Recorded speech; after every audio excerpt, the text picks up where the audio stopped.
When I was young, there was a fella went by the name of Jacques de Gautier. And he was from Témiscamingue, Quebec. And Jacques de Gautier, he was a fella that really thought. And he was smart, you know. He was our hope, I guess. And he was, while I was scrabbling to get out of high school, Jacques Zagatineau had already... I think you just changed his last name.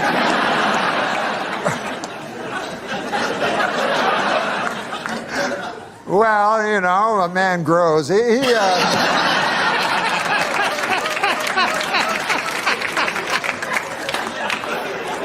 I really like, because on one of the episodes, it's really funny, we're loving it, and he finishes the story, and it ends with this terrible pun, the porpoise pun. Remember that? Mm-hmm.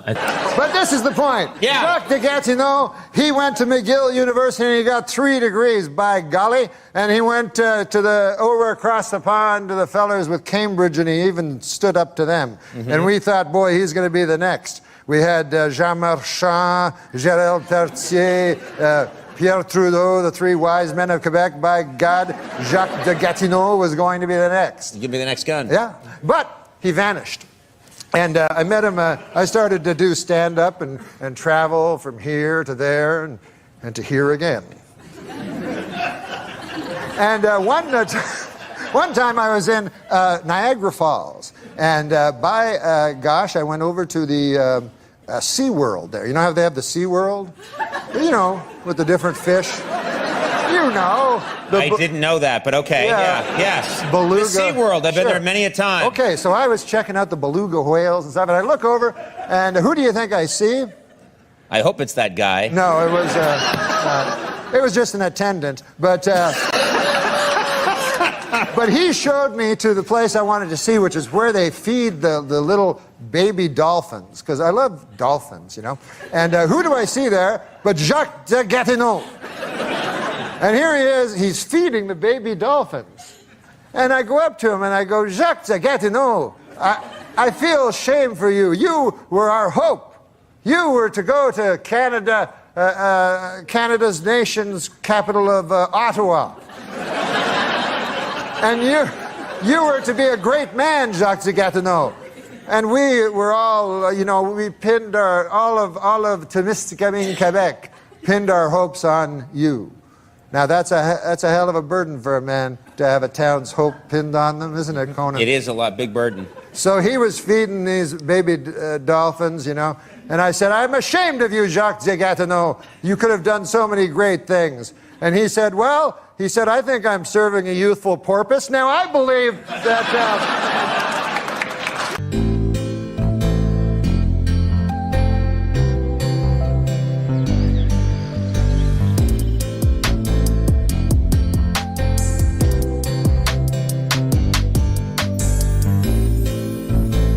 Still, it's this long story that ends with a pun. Instead of I'm serving a useful purpose, he says I'm serving a youthful porpoise.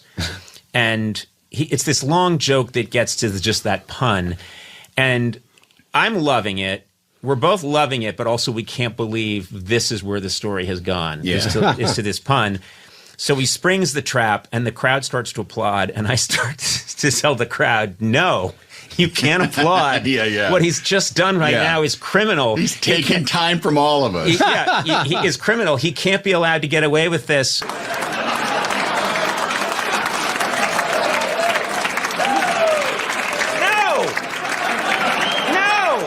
I knew that was going to happen.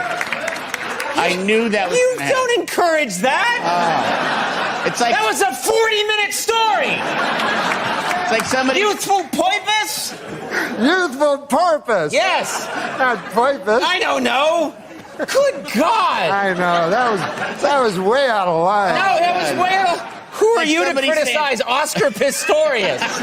Like and then, Andy, you say, what you just did, Norm, is you stopped us on the street, took us for a 2-mile walk in the woods to show us a turd.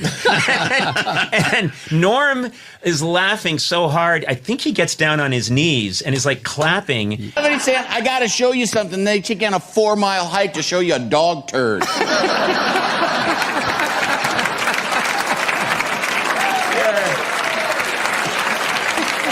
Look at it. Okay. And I realized that the ultimate joy of this man, to me, is he is a mischievous kid at heart. There's all this intellect, and there's all of this integrity, and there's all the things that we've talked about, word choice, and his way of being able to, and I do believe, like a modernist, painter, completely blow up the form and take it inside out. Yep. I think all those things are true, but at the core, there is a mischievous child who knows that he's going to sit in the update desk at SNL and he's going to stare right in the camera and tell a joke that he knows for a fact is going to get nothing and will enrage the president of NBC and cost him his job. And he is like a kid in a candy store. And to me, that's, God bless. It's a lot of fun to watch. Well, there's your reel for CBS. We're getting this right to Les Moonves. I gotta have him. You want to see that every night, Les? This guy's got more Quebecois humor. I love you. I really do. You didn't know who Hitler was? Yeah, like many of us, I didn't. But I do now. And let me tell you something. That guy's no good. Now, I grew up like you, thinking the Nazis were a bunch of funny fellas, because I watched Hogan's Heroes every week. But it wasn't like that. Oh, I know nothing. I see nothing. A lot less funny when you figure that was the cornerstone of the Nuremberg trials defense. You did some traveling, I guess, since we last saw you. Were in. Yeah, I did. I never been overseas, and I went to Amsterdam. My dad was in World War II. He was a lot older than I. Well, obviously, he was older than I was. He had me when he was an older fella, and he served in World War II, and he liberated Holland, from the icy grip of that dork Hitler, Yeah. So, and, with Hitler, the more I learn about that guy, the more I don't care for him. I can't. And there's nothing redeeming about the guy. I tell the guys, I go, how on earth could these Germans follow this lunatic, And they're like, oh, he was an incredible public speaker, he could hypnotize you with his public speaking. And then I see him, he's like, strangely, correctly, strangely. I go, what? That's not my idea of a silver-tongued devil, So anyways, that's not the point. The point is my dad went over and he liberated Holland. I'll tell you something about the Dutch. They don't forget, My dad, a dirt poor farmer, couldn't be poor, went over to Holland, liberated the country, and they never forgot. Every 5 years he would go and they would throw petals, and it was fantastic. They're still grateful. The Dutch were so grateful for what the Canadians had done. So I went over. He was in the Canadian Army, right? Yeah, well, mostly it was my dad, but... Yeah. No, I used my dad as a surrogate for the entire Canadian Army. Right. But, so I went over because my dad's dead. And so I said, it'd be great to see, And so I went to Amsterdam, and oh my Lord, at first, it's a picturesque place. People are driving around their bicycles over cobblestone streets with canals. It's beautiful, windmills, and it looks. But then the whole country's gone to hell in a handbasket. You would not believe this. You can do drugs legally. Really? Legally. They have a place called coffee shops, right? So I went into one. I said, hey, man, I enjoy coffee, but can I have a coffee? They're like, we don't have coffee. It's a coffee shop. They go, we got drugs. So I'm like, I don't want drugs. That's wrong. What the hell are you talking about, you know? And then prostitutes. They have prostitutes in the window. You walk along, and there's prostitutes in the window that you can go and have illegal sex. It's legal there, and it's all ass over tea kettle wrong, you know? And so then I had a whole different view of the place of just these, you know, crazy people. Just not right. So anyways, one night I was going back to my hotel, and I'm going back to my hotel, and I can't find my hotel because everything's in, you know, they're all foreigners, so it's all different language, hard to find streets and stuff. So I was walking around forever. Finally, I see my hotel, you know, and I get there, and there's a red light, you know. And have you ever been to those places where, not a red light like a red light district, A traffic light. a stoplight that was red, and you know when the red never changes? You ever been in that experience? So I'm standing there, and the red, a minute goes by, 2 minutes go by, 3 minutes go by, whatever minutes go by, and it never changes, and there's no traffic at all. So finally I go, I'll just walk across the red light, right? Yeah. What harm can be done? Walk across the red light, immediately a police officer comes riding a bicycle. So then this guy, you know, he's like, you know, talking with this foreign thing, and so he writes me a ticket, you know. I go, are you kidding me? Your whole country's a bunch of drug-smoking prostitute people, you know? This doesn't make any sense. Doesn't make any sense. And also, if it wasn't for my dad, then that guy wouldn't get to have the freedom to drive his fruity bicycle anyway, you know? That's right. Yeah, he'd be living in a country where a guy was going, frankly. Peter wrote a one-act play. God damn, I wish I had a time machine. To see that action. Yeah, no, to take back my question. Thought you were going to say to murder Hitler. I would not. You know, people always fucking want to murder Hitler with their time machine, right? But then I feel if I got back there, I'd be afraid of falling under the spell of his fucking beautiful eyes. It's true. You and want oratory, and be then, locked in the gaze. yeah, and then I join the fucking party, That's knowing his me. thing. He gives you his full attention. You're like, whoa, wait a right. minute. Maybe there's Norm, something to I'm this guy.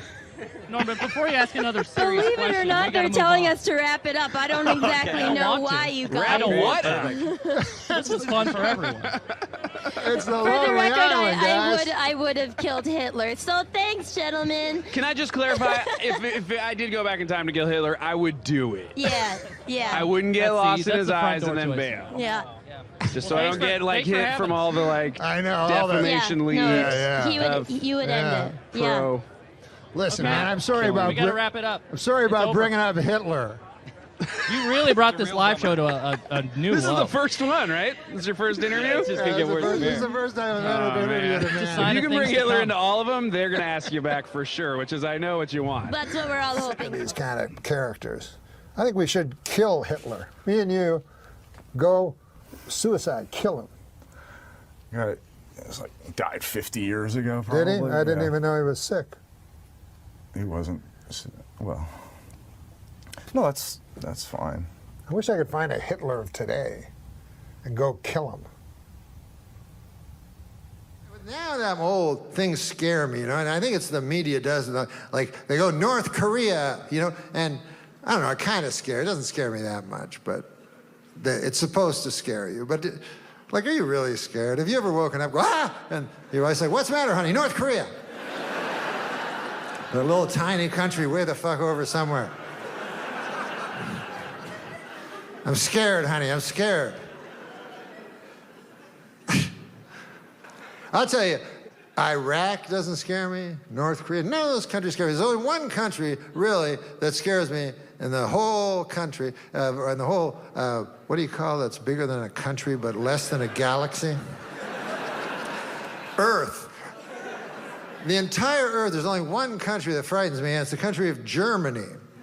I don't know if you guys are students of history or not, but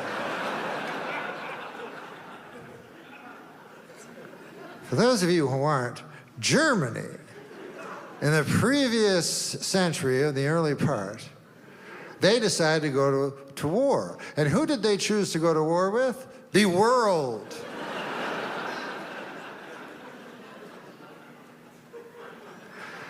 So you think that would last about 5 seconds and the world would fucking win and, you know, that'd be that.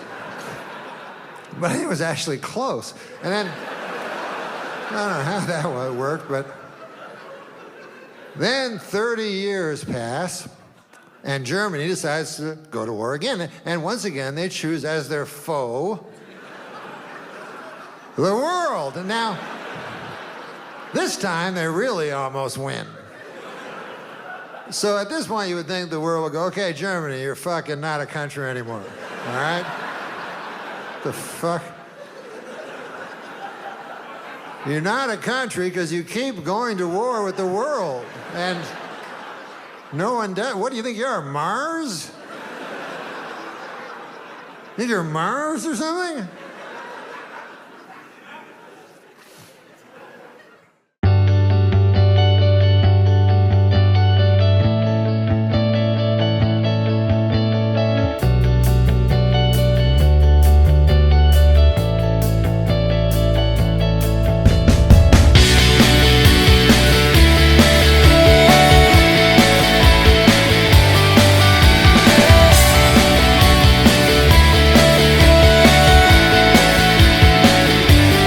Street joke. Good. But my dad would always tell this joke. It was about a little boy called Dirty Johnny, you know, and he'd be in class. You ever heard Dirty Johnny? The Dirty Johnny jokes, yes. Heard the whole series. In this in this joke, he's not dirty. But anyways, the teacher has a thing, and the teacher says, today in class, we are going to have a little experiment. You're going to tell a story from your real life, and then afterwards, you are going to tell the moral of that story, you know? So Sheila puts up her hand, and the teacher says, Sheila, what's your story? So Sheila says, well, my dad works at the hatchery, and he took some eggs, and he put them all in a basket. All the eggs he put in one basket. And then he put him in the horse and buggy, and off we went to town. And the earth was uneven, and the eggs broke. And the teacher goes, "Well, that's an all right story, but I can't understand what the moral would be to that story." So Sheila says, "Well, the moral is, don't put all of your eggs into one basket." So the teacher says, well, by God, this is exactly what I'm looking for and what I was hoping for with this experiment. Yeah. And anybody else have one? So Marjorie puts up her hand. Okay, Marjorie, what's your story? Well, my father works for the hatchery. Most of us. Most people in that town worked in the hatchery. Worked at the hatchery. Thank God for the hatchery, she says. Or where would we be? So she says, my father, he sells chickens. And he knows that eggs become chickens. See what I mean? So he had to count his chickens so he could go and sell them in town. So he had 9 chickens and 5 eggs. So instead of saying he had 9 chickens, he added the 5 eggs. You see, he counted them as chickens. So he said, I have 14 chickens. So he took them, Sheila says, and put them in the horse and buggy, and off they went to town, but the land was uneven. The chickens sure survived easily. They frolicked. The eggs broke. Well, the teacher says again, that's a story, you know. But what on earth could the moral of that story be? Well, Sheila says, if that's her name, I forgot. She says, don't count your chickens before they hatch out of the eggs. Right. Teacher says you could probably shorten it a little. So, but that's great. And that's exactly what we're looking for. And then she looks at the back of the class, and by God, there's the upraised hands, as you say, fucking Dirty Johnny. Fucking Dirty Johnny. He's going to ruin the lesson. So the teacher, inside of her head, her thoughts are moving around, and she's like, God, I don't want to hear Dirty Johnny say it. This is going so well, but at the same time, I took a vow, and I became a teacher that every student... All right, Johnny, let's hear your story. So Dirty Johnny gets up, and he says, This is a story about my Uncle Terry. He didn't work for the hatchery. He didn't even like people that did. He was in Vietnam. And he lives on the disability checks he got. Uncle Terry was not a popular man, not even among those he worked with. And I suppose we've all heard of people who've deserted from their battalion. But I don't know if you've ever heard of a battalion deserting a man. That's what they did with Uncle Terry. One day, Uncle Terry awoke in the middle of Da Nang, and everybody was gone. He was alone, and they'd left him 3 bottles of Jack Daniels and some weaponry. So, Uncle Terry got up, says Dirty Johnny, and he downed the bottle of Jack Daniels in 2 slugs, and he threw it down and smashed it into the jungle. And then he walked, picked up the 2 Kalashnikovs and 3 or 4 Glocks and a couple of hand grenades, and off he walked into the unknown, the jungle, his fate. Came upon a village, and from the village came people.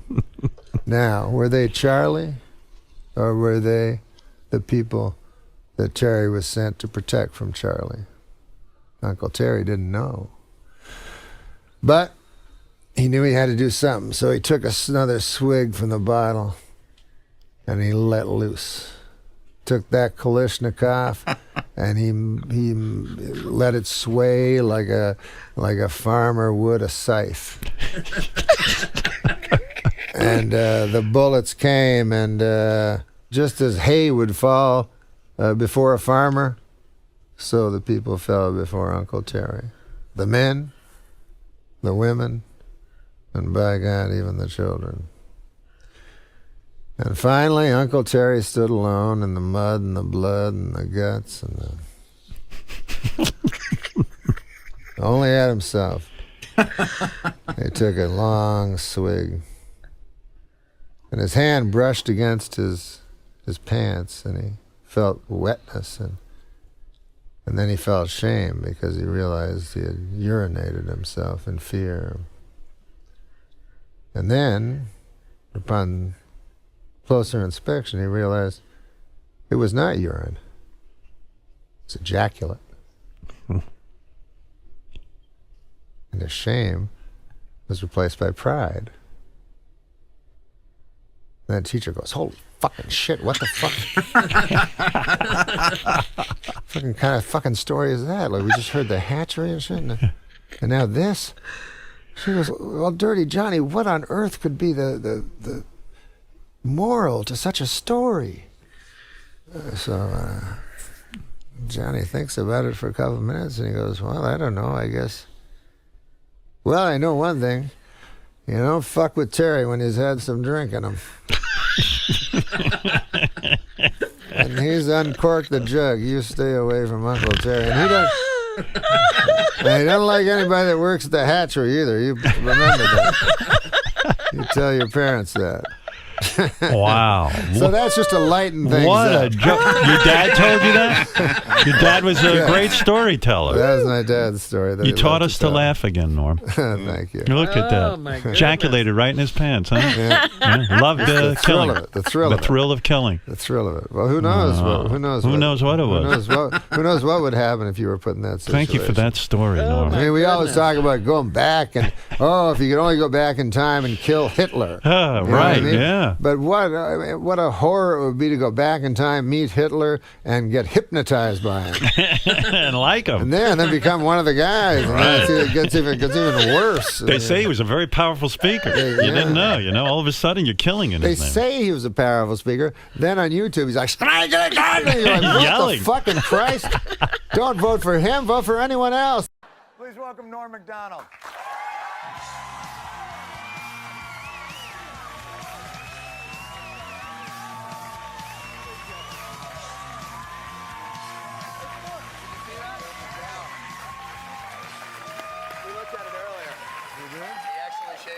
not even a bald spot. Oh, my God.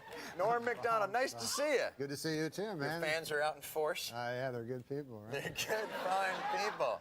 How you doing with the new season? Are they driving you nuts? Or they changed the name? They got... Yeah, they changed the name from the Norm Show to Norm. Yeah. That testing and research and everything. Yeah. It's like For the Love of the Game. You know that movie? They changed that. What'd they change that to? For Love of Game or something. And that was it? And they thought that was going to work? Yeah, they decided to take, they thought those like slowed things down. Yeah. Well, the remote controls and people have to flip around. You know how it goes. Are you enjoying the high life now, being the big network star and zooming around, getting the free beers at places, that sort of thing? Hey, they give you free beers? No. Don't they?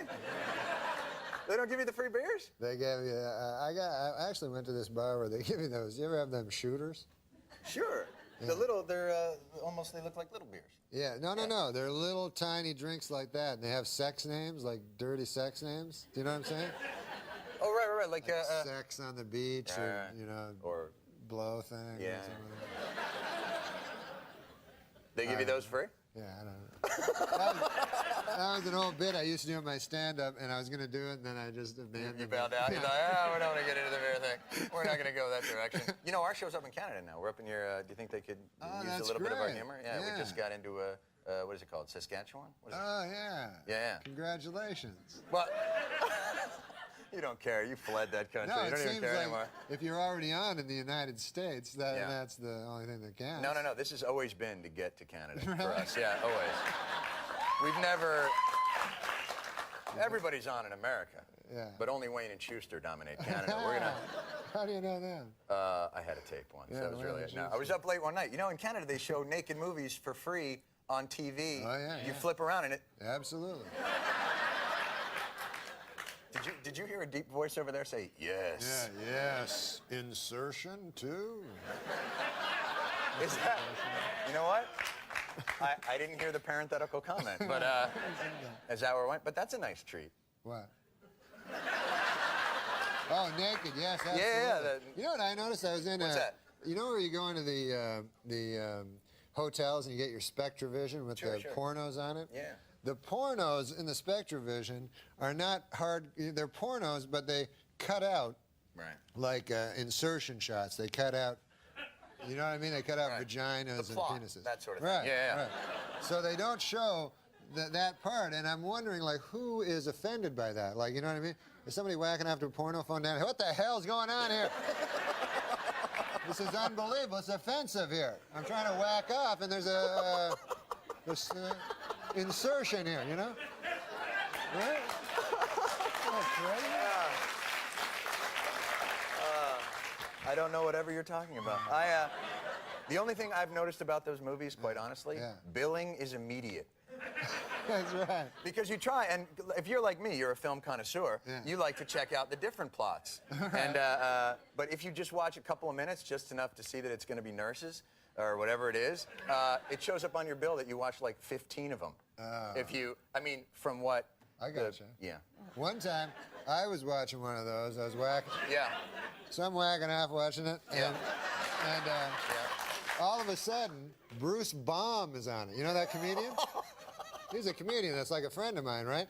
And so he shows up, like, because he's the comic part of it, like they're showing some sex. All of a sudden, he comes in, and right at the time when I was, you know, finishing off. Yeah. So now I don't want to call up Bruce Baum anymore.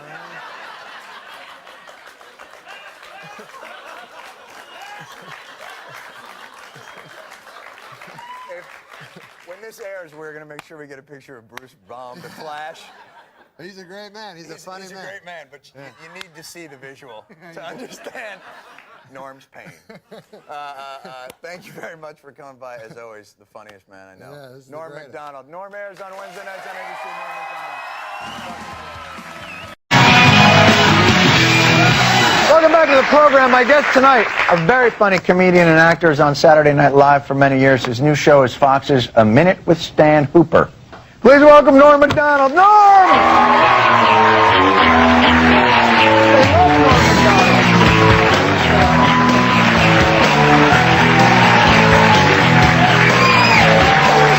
Hello! Hey, Johnny. That clip didn't seem that entertaining. That's not the whole show, is it? That's the best part.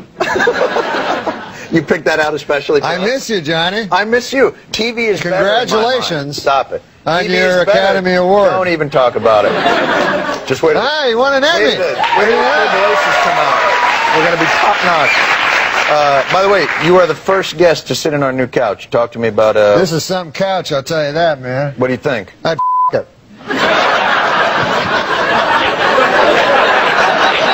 That's the highest compliment you can pay a couch. It is a high compliment. It's just that we have a minivan of nuns that is...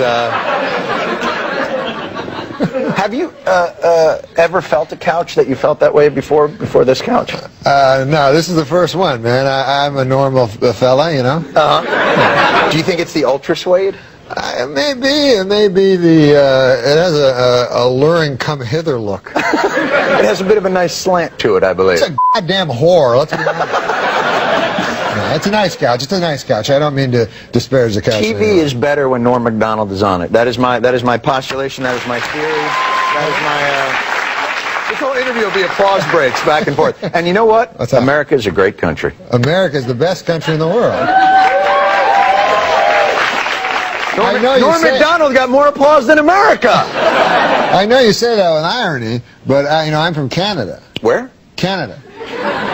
Show me where that is. I've heard tale of it. But you've been living here for years. Yeah, and America is the greatest country in the world, and Canada, 35. You can't say that. You have to go. You have family there. They'll see you at my family's at fine. Boxing Day or whatever do they have holidays? They do have Boxing Day. How do you know about that?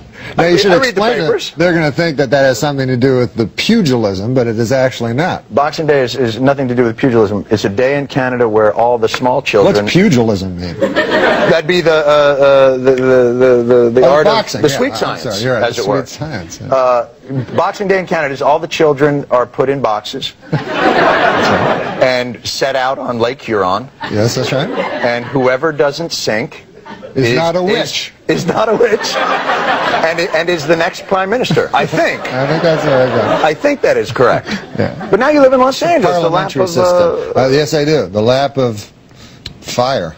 Oh yeah, are you anywhere near? Is that anywhere near? No, that's the one bright spot in the whole thing is that I'm in no danger at all.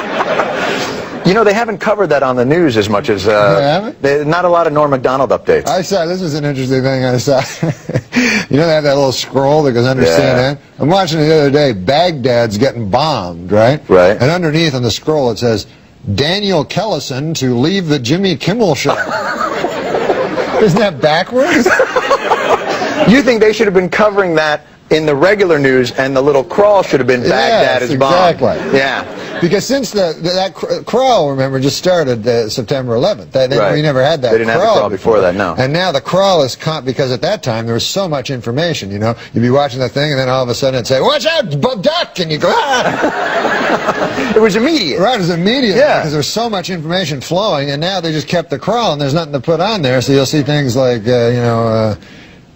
singer James Taylor set to wed, and you're like, The favorite one that I've seen so far is it said it was another of those situations. They were announcing that Uday and Kusei had been killed in that giant raid, and underneath it said, Beyonce says she doesn't like the word bootylicious.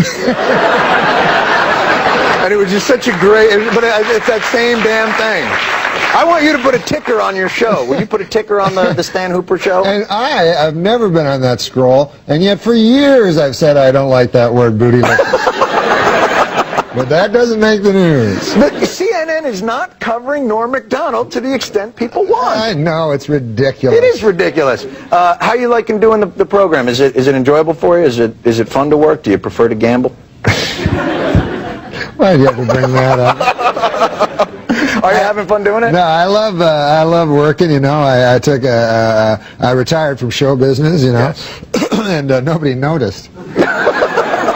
So I noticed. So I realized that I had to get back into it so that I could become a big star, then retire from show business. Thank you. And then it would be a big star. That's how Celine Dion does it. That's right. Then you go to Vegas and you open up your own Norm MacDonald Theater. That's right, and you marry an old dude that blows all your money. That's my dream. A fine dream it is, sir. Certainly. A Minute with Stan Hooper airs Wednesday nights at 8:30 on Fox. It's Norm MacDonald back on TV where he belongs.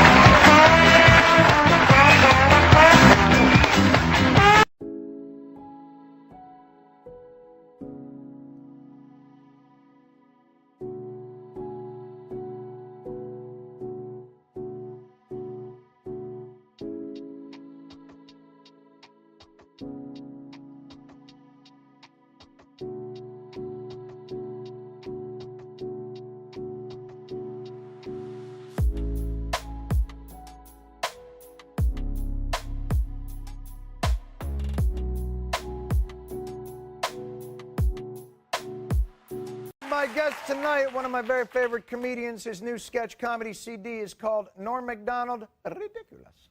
Please welcome back to the program, Norm MacDonald. Norm!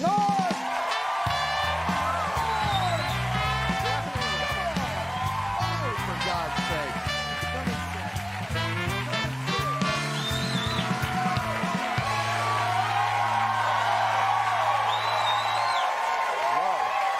You feel the love? What a crowd, what a crowd. What? That's love. Yeah, Pure. That's right. I wasn't saying it with any irony. No, I think it's a good crowd. Pure Norm MacDonald love. The CD is ridiculous, and this is a long-rumored project. Yeah, it took me a long time to do it because it takes me a long time to do anything. I wanted to do a thing because when I was a kid, I listened to Cheech and Chong all the time. And so I wanted to do an album. It's very explicit. It's not for kids, but it is for the kids. So it's like tobacco guys, you know what I mean? They got to aim for the kids. That's exactly right. I always felt sorry for those guys because it's like, who the hell are they going to get a 50-year-old guy to start smoking? They got me at 15. Me too. I was 13. I thought, if a camel can do it, who am I not to do it? Remember that Joe Camel? I always laugh because they said, like, subliminally, it looks like a penis. You know what I mean? And when I looked at it, I couldn't even find a camel. It looks, you know what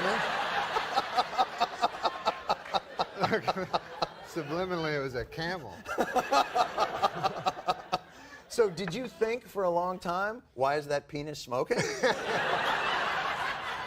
No, because I've seen smoking penises.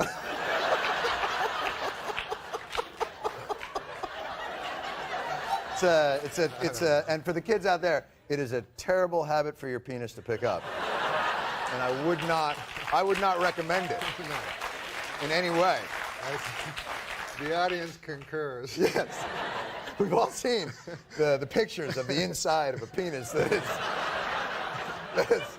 is smoked. Yeah. It's not pretty. Well, that's what I love. You know, when we were kids, I loved the National Lampoon radio stuff. Nobody came up with CDs like that anymore. This is like the throwback. Yeah, I didn't want to do a stand-up CD because the market is saturated. You and your market speak. Yeah. I wanted to talk about the crocodile hunter. Did you? Because I think you're gonna make him sad. Because I think, you know, it was tragic at the time, but I think I don't know, people calling me, man, they're shocked. Oh, hey, you wouldn't believe it, who got killed? The crocodile hunter. Please don't make me laugh at this. This is not good he was 44 years old. I'm like, that's a ripe old age for a crocodile hunter. That's not. And you know who had to be pissed about it were the crocodiles, because he got killed by some fruity fish. And so you know the crocodiles were like, hey man, that crocodile hunter got killed. Who did it, Frank? You don't even want to know, man. Please don't do this anymore. This Go, Bill, man, you had a chance. When the guy go, man, I had a chance. I had that mother. He was Tommy with a stick. I could have eaten him and his kid.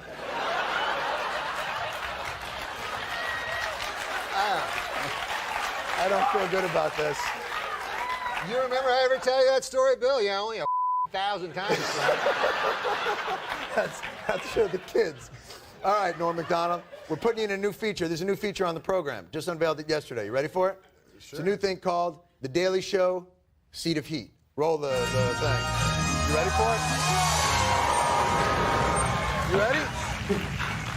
Secretary of State Condoleezza Rice and Canadian Foreign Minister Peter MacKay. They met yesterday. Here's some of their repartee. I slept so well, you know, the air is so great. Terrific air to sleep in. She loves the cool Atlantic breezes here in Atlantic Canada. She left her window open last night. All right, here's my question to you, Norm MacDonald. Are they f***ing?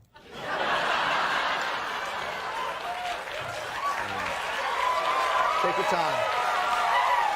Take your time. Hot. Mull it over. It's hot. It's hot in here. Well, I am a Canadian, as you know. But I love America better. But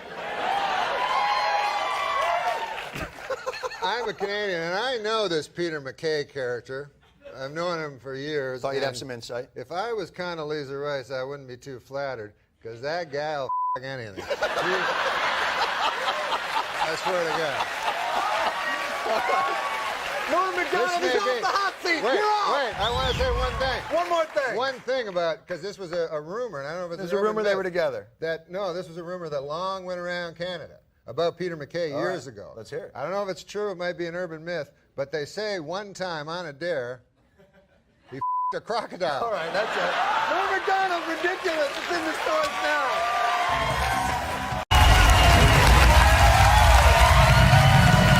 Welcome back. My guest tonight, one of our favorites, a very funny comedian. His upcoming show for Comedy Central is called Sports Show with Norm MacDonald. Please welcome back to the program, Norm MacDonald. Norm MacDonald! Come and sit down. That was the fastest walkout ever. That was speed. That was the fastest walkout I've ever had. Yeah, well, who wants to see people walking, man? We got to do jokes. We're the greatest crowd, man. They're the greatest crowd I've ever seen.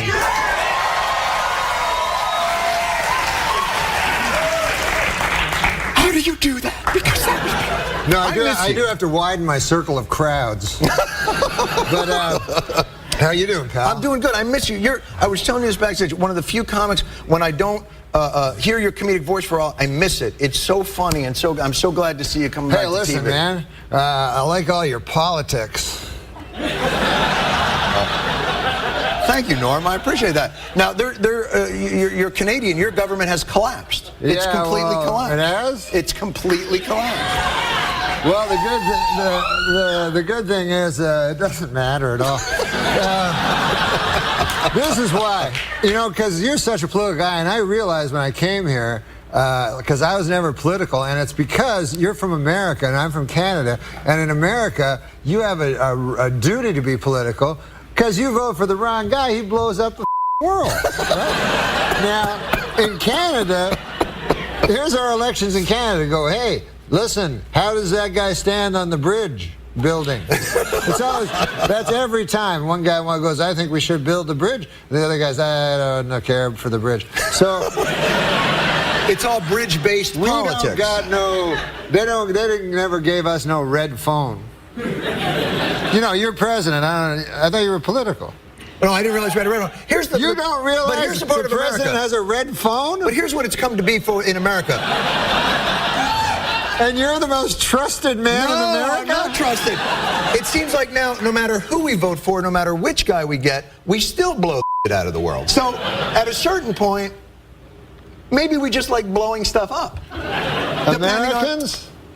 Well, listen, if I was president, man, I'd get on that red phone right away and blow something up. But what would you blow up first? What would I blow up? Yeah. That stupid high school I went to for... Empty building, of course. But listen, man, I'll tell you this, though. With the streets of Libya running with blood...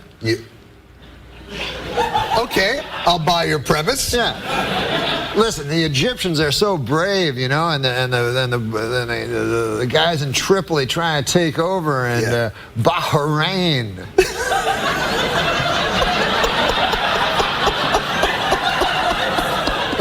I'm trying to get at. I'm from Canada. We got a queen. She lives in England, right?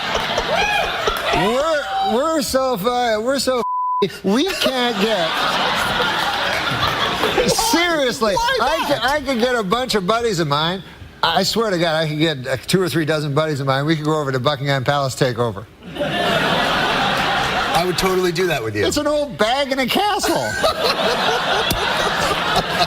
You know what is the most difficult part of that? Finding which room she's in. Do you have any idea? If you go attack her, there's like 130 rooms. We'd probably lose interest before we got to her. Oh, I see what you mean, yeah. But you know, Gaddafi is surrounded by what is he surrounded by? Bahrain. I'm guessing he's surrounded by like dancing girls. He's crazy. Yeah. You know, he's a nutbag. No, he likes the ladies. That's what I heard. Did you know he has a Ukrainian nurse who apparently follows her everywhere. Yeah, pretends he's a nurse, but I've heard that maybe there's a little hanky-panky going on. Listen, I don't want to badmouth Gaddafi.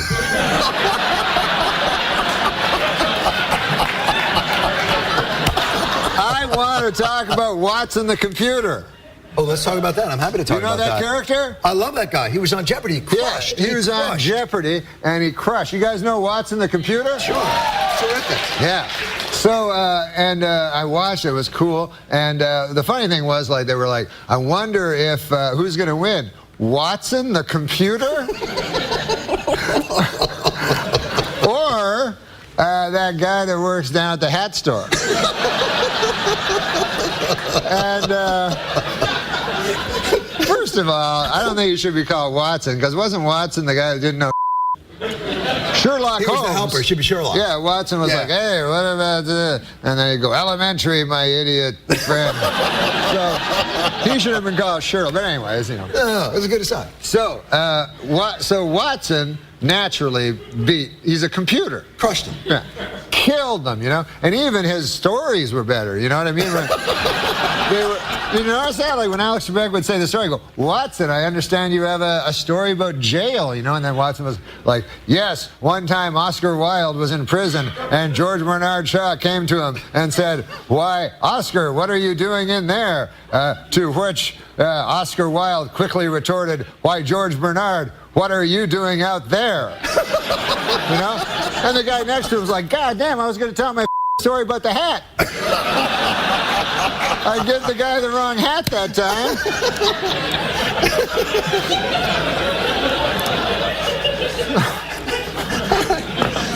When does this show come on? When does the show come on the air? You gotta watch it whenever it's on. Sports show with Norm MacDonald premieres on Comedy Central Tuesday, April 12th at 10:30 p.m. Yeah! Yes! You're on leading. Norm MacDonald. Some gold-plated chains would make a nice retirement gift for a very, very good slave. Well, Are you serious? Well, this was written. Are you serious? This was written years ago. Did you just write that? I didn't write it. Did you just say that? No, I read it, yes. You read that? It was an old. This Lindsay Lohan can't swim a stroke, but she sure knows every dive in town. That one I liked. That was my favorite. I'm keeping this. That is a favorite? Did you write this? I didn't write that one. No. Sure, junkyard dogs are mean, but the meanest dogs are generally found guarding concentration camps. Do you know what you just said? It included. Do you have any idea what you just read? This says. Did you have any idea what you just read? That it was an junkyard dogs. anti-Semitic joke about the concentration camp. No. Oh, Not anti-Semitic at all. No, it's Semitic? No. Well, you know, I know what the problem is. Did you write it? I didn't write that. Who wrote it? They use the meanest dogs. I don't know who wrote it. We could nip March Madness in the bud if we watch for the warning signs of brooding antisocial February fever. Who is writing this? You're doing this. This is your life. You're putting your life on. You dress like horseshit tonight. No, that was Adam Egan's I don't fault. care. That was Adam You should have Egan's worn fault. I told you to bring some kind of a host coat. But that was You Adam got Egan's a fault. thing with a hood. But that was Adam Egan's But then fault. you're reading these. This is you. Oh obviously. my God Almighty! I'm not part of this. No, it was written No, before. I'm not part of this. No, you can't read that. Well, you know, my clothes, Larry, make me look slimmer, but they did not fool that flight of stairs that collapsed under my astonishing new girth. Who writes these? I'm No, fat now. where do they come from? A man in Chipata allowed a hyena to eat his penis after being told by a witch doctor that would help him become rich. Is it me, or does it sound like that hyena and witch doctor were in cahoots? I think maybe they were in cahoots. See, who writes these? Huh? We should have this person locked up and looked at, or at least looked at. A 28-year-old med student is auctioning off her virginity online. For $300,000, you can have the worst sex of your life. That's good. That ain't That's bad. good. That ain't Who bad. writes these? Oh, well. How about this one? I know who writes them. You know who writes them? Prison, men in prison. Yeah, that's right. Yeah. Okay. Let's get back to Tom. You wrote all these, Norm, or you sit up and write all these, or? Music is the universal language, but one day soon it will be replaced by Chinese. Yeah. That's right. Hey, we got some jokes. All right, If that's all right. But you know, are these street jokes? No. So you wrote them? They're not. Someone wrote them. Some of them wrote that you know. Yeah, some people in this room. Okay, cool. Some people in this Thank room. you. I don't want to say who because in case the joke doesn't work. Okay, all right. Boy, was it hot outside today. I went out to buy a California Pizza Kitchen signature pepperoni frozen flatbread, and by the time I got home, it was perfectly cooked and entirely eaten. 100% true. Oh, you ate it. See, I love how they last. I love how they last. It's just weird, right? Some of them are odd. I'm not going to lie to you. This is a joke. Well, some of them. But this is a joke. I think technically. Like an observational joke. Las Vegas is now home to a 550-foot-tall Ferris wheel. Also drawing thousands to Las Vegas, whores. That's you. That's your voice all the way right there. It's the old, the Norm MacDonald lean-in, whores. No. All right, listen, man. A lot of people talk about masturbating to the Sears catalog when they were younger, you know? Yes, I've looked through them. You know, because nowadays with the porn and everything. But I'm a lot older than that. Back in my days, you actually had to go to a Sears store and fucking whack off. To the mannequin. I don't know. I used to love mannequins. That doesn't make sense because Did you? Sears started as a catalog. It did? Yeah. Sears? Oh, you're right. Story. You're right. that That one. didn't make sense. Did you write that one? Well, you're right, though, because you know what? They used it in the was old a catalog. outhouses. They would use the Sears catalog as toilet paper. Toilet paper. This Toilet paper was so thin, probably. Hey, a cowboy at a rodeo in Georgia used his lasso to apprehend a gunman. At least this is according to a recent segment of America's hottest new game show. Georgia Police Blotter or episode synopsis from Walker, Texas Ranger. It's so long. I know. Too long. It wasn't beaded out properly. Where did these come from? Hey, All My Children star Matthew Cowles. You ever watch All My Children? Sure. Well, All My Children star Matthew Cowles has died at the age of 69. Oh. Or has he? Oh. It's what is All My Children called? It's called a soap opera. Soap opera. Yes. Yeah. Soap opera. Where do you get these jokes? Some guy. Here. A Pakistani father stoned his daughter to death for marrying a man of her own choosing, which means Pakistan's tourism board is going to have to find a new slogan to replace "Come to Pakistan." 3 whole days without anyone being brutally stoned to death by her own father. You like that one? These are Norm MacDonald. No, here, this is an actual joke. That's what I was laughing at. Mark, this is an actual joke. Right. This is an actual These are joke. Norm jokes. This is an actual joke. The only things certain in life are death, taxes, and getting caught whacking off in a Target dressing room. Are these your tips? I learned that the hard way. You want to read a joke? Yeah, man. Who wrote these jokes? We can't say. I'd like to do something about a film or something. Oh, good. How do you know that fast? How do you know that fast? Glanced and saw. I'm a good cheater. Fast and Furious 6 opens next week. The cast is getting a little older. It's less Fast and Furious and more like brisk and peeved.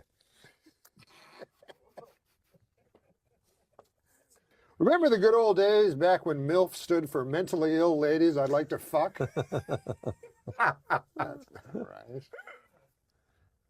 Do you have a writing staff? Oh, yeah. You do? We have Steve O'Donnell. Steve, these are really good. To stop a pit bull attacking her daughter, a Texas man bit the dog. Well, that's an interesting story. A man bites a dog. It's not what I would call news. Man bites dog? Yeah. It used to be dog bites man, right? Yeah. Is that the joke? Yeah. I don't get this. I don't get it. Do you write these for real? Do these come from the fucking YouTube? Are these from the audience? They write them? Did you read them? Did you write them or the audience? Sure. Oh. Neil Patrick Harris posed nude for the cover of Rolling Stone except for a hat hanging off his wiener. And this morning, Adam Egat. Oh, is that your name? Fucking change it. And this morning, Adam woke up and said, "Hey, where's my hat?" Sorry, Neil Patrick Harris' cock. It's on his dick. Go get it. I bet Neil Patrick Harris fucking shoved his cock deep up his asshole. Huh? Oh my God. But he probably couldn't even get it hard because look at him. So he had to like cram it in. Like, you ever have to cram it in? Or no, you probably. Recent studies show fish can communicate with each other using subtle physical gestures. One of their most common messages, "Let's leave this party early." I don't know, what is that? Yeah. What does that mean? Well, it's a subtle, it's fucking his joke. Hey, World Cup. You watch the World Cup? Oh, I'm wearing one. I'm king here. In World Cup soccer, Mexico defeated Cameroon 1-0, or as it's known in soccer, a blowout. Right? Yeah, very low-scoring games. You know? Who wrote these? The enemy? You'll find a joke you like. Your life is going well, Couldn't be better. but you're always in trouble with the law? I wouldn't say that. A little bit. Well, I mean, yeah, a little. I mean, I Don't did you just get out of think that court. possibly we're boring the shit out of the public right now? This is our first guest. What is the band going to play when I come out? There's no band. You don't have a band? We don't have a band on the show. Makes me very sad now that you're I've gained a 45 man, no, pounds. I don't care. A man as brilliant as you are is doing a podcast for 18 people. And Kim Kardashian's mother has a talk show.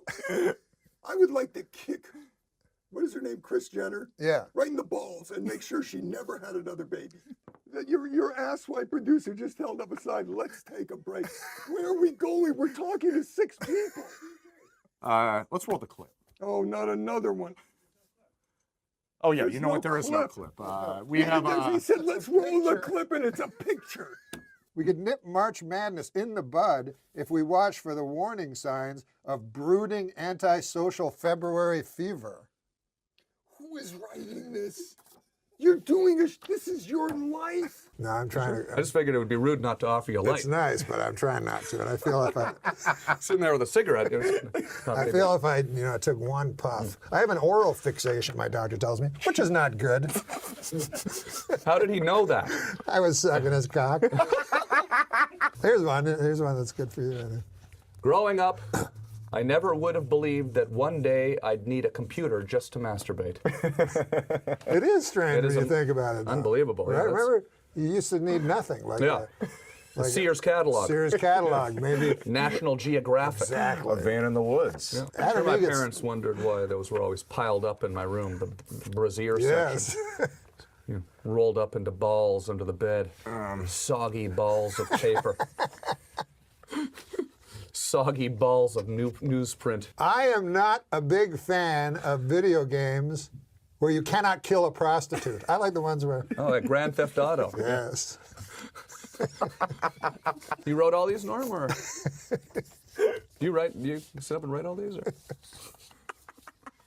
A lot of people watch it. It's a pretty popular show. What's it about? Yeah, it's they about have pictures of like, ladies. Yeah, ladies and knights and kings and midgets and dragons. And Sounds stuff. like my honeymoon. I'm just Except for happy the to- dragon. There was no dragon. No, there's a dragon on Game of No, Thrones. in my honeymoon. Oh, I got it. Yeah. How could there be a dragon? That's a good point. Singeing my fucking balls with their fire. If anyone's giving you shit about being a bad sidekick, well, that's true. There's someone worse than you.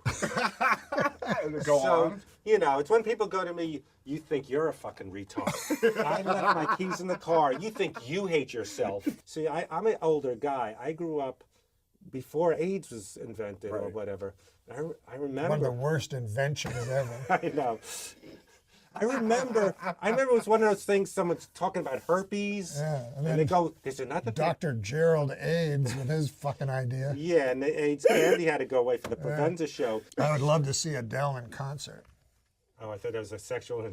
Oh, no. I'd also love to see her on my toilet eating a Reuben. No, I like chunky women because they're accessible. Because of droughts all over Europe, scientists are predicting a global shortage of olive oil. Soon the world will know how Popeye felt after the death of his wife. Olive oil. Remember how fucking skinny and ugly she is and they'd always want to fuck her? Throw it. And that'll come in. And I get to catch it live. I went round a friend's house. They had a pig. They thought it was an angle. Yeah. I go, it's like, they goes, oh, the pig's coming out. And I could hear it. So this sort of desperate respiratory announcements preceded its arrival. And stepping towards this unholy looking creature. It is. I did it anyway. It is an unholy creature, for God's ghastly. sakes. Jesus threw the demons in them and let them go over the cliff. Jesus thought that they were simply a receptacle for demons. And then even then, get them over a cliff. It wasn't like let them live in the barnyard full of demons.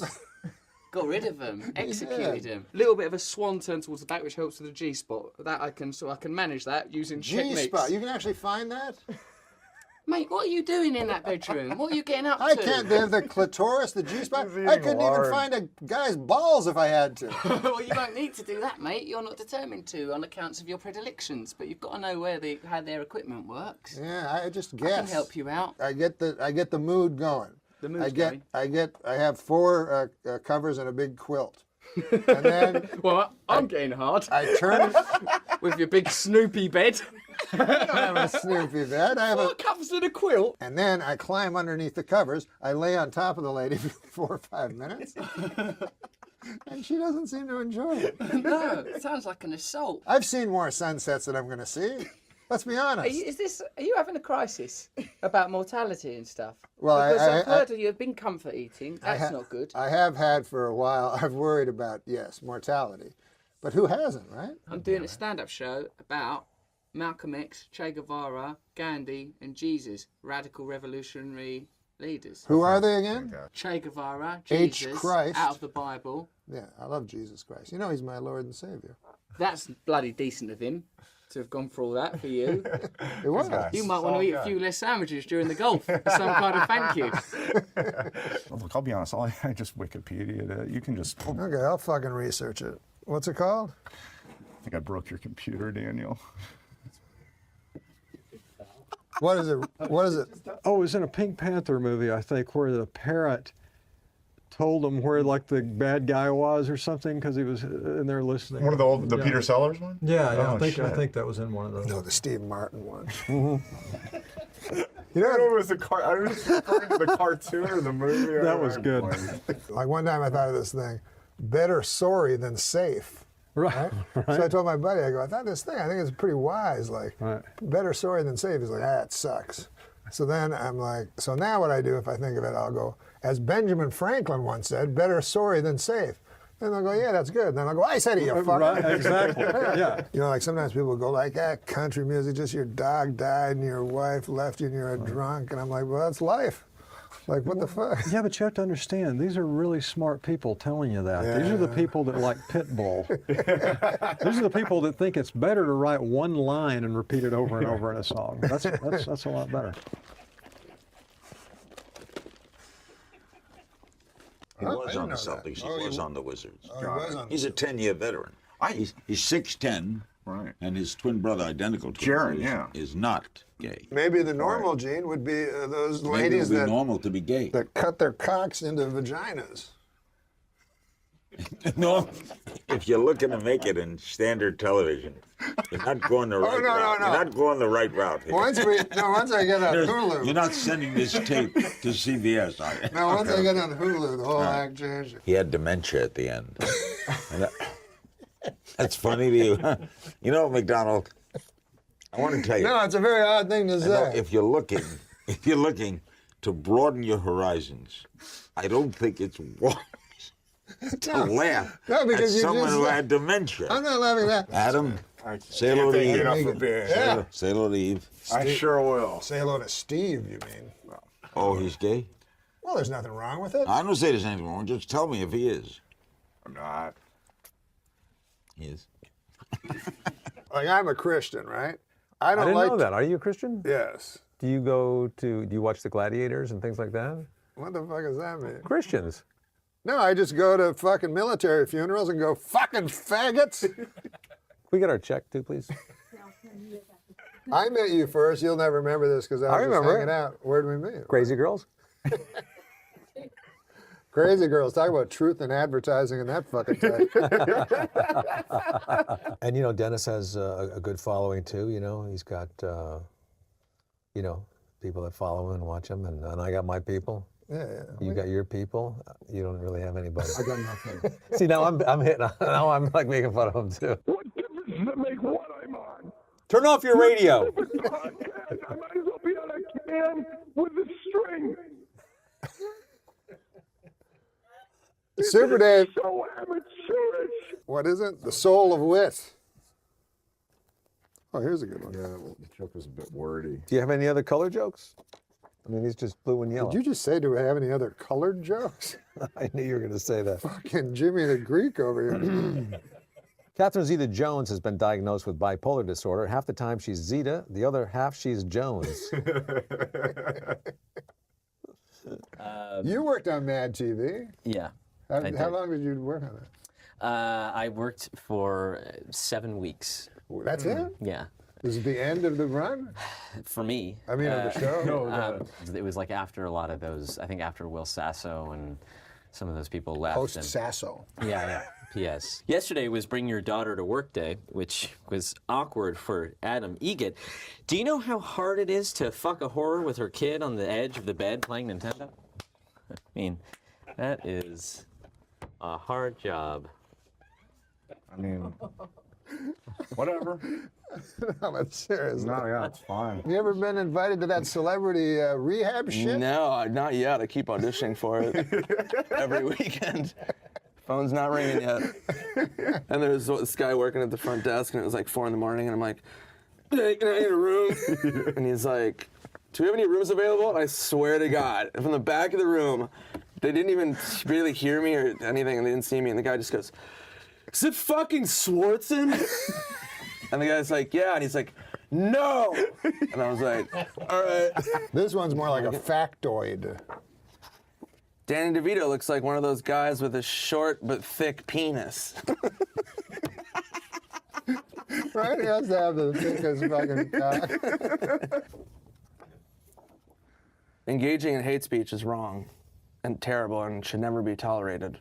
But you have to admit, engaging in a hate stutter would be kind of cute. How would that go? Fuck, suck, queer. Fucking Chinese boy. Everything's harder than Are you doing heroin. this to be a funny thing, or do you really have to kind of I'm doing feel it. No, like... I feel that I have an oral fixation. You know about that. Never trust a black guy wearing a Dirk Nowitzki jersey. On this work? No, not here, because nobody drinks. You think this probably means I'm fucking sucking somebody's cock, right? But it's taking Ready Whip and spraying it in my mouth. So that's how you eat Ready Whip? How do you... On that season, there wasn't a black guy. There was more than one season? But after, yeah, there was more than one season. I only lasted one season. Oh, they said the problem's Gilbert. Yeah, yes. And I had been doing it for years before that. Years before that? Yeah. This was 15, 20 years ago. So what do you have to say now? I mean, I'm not a good, you know... Anything. Yeah, clearly.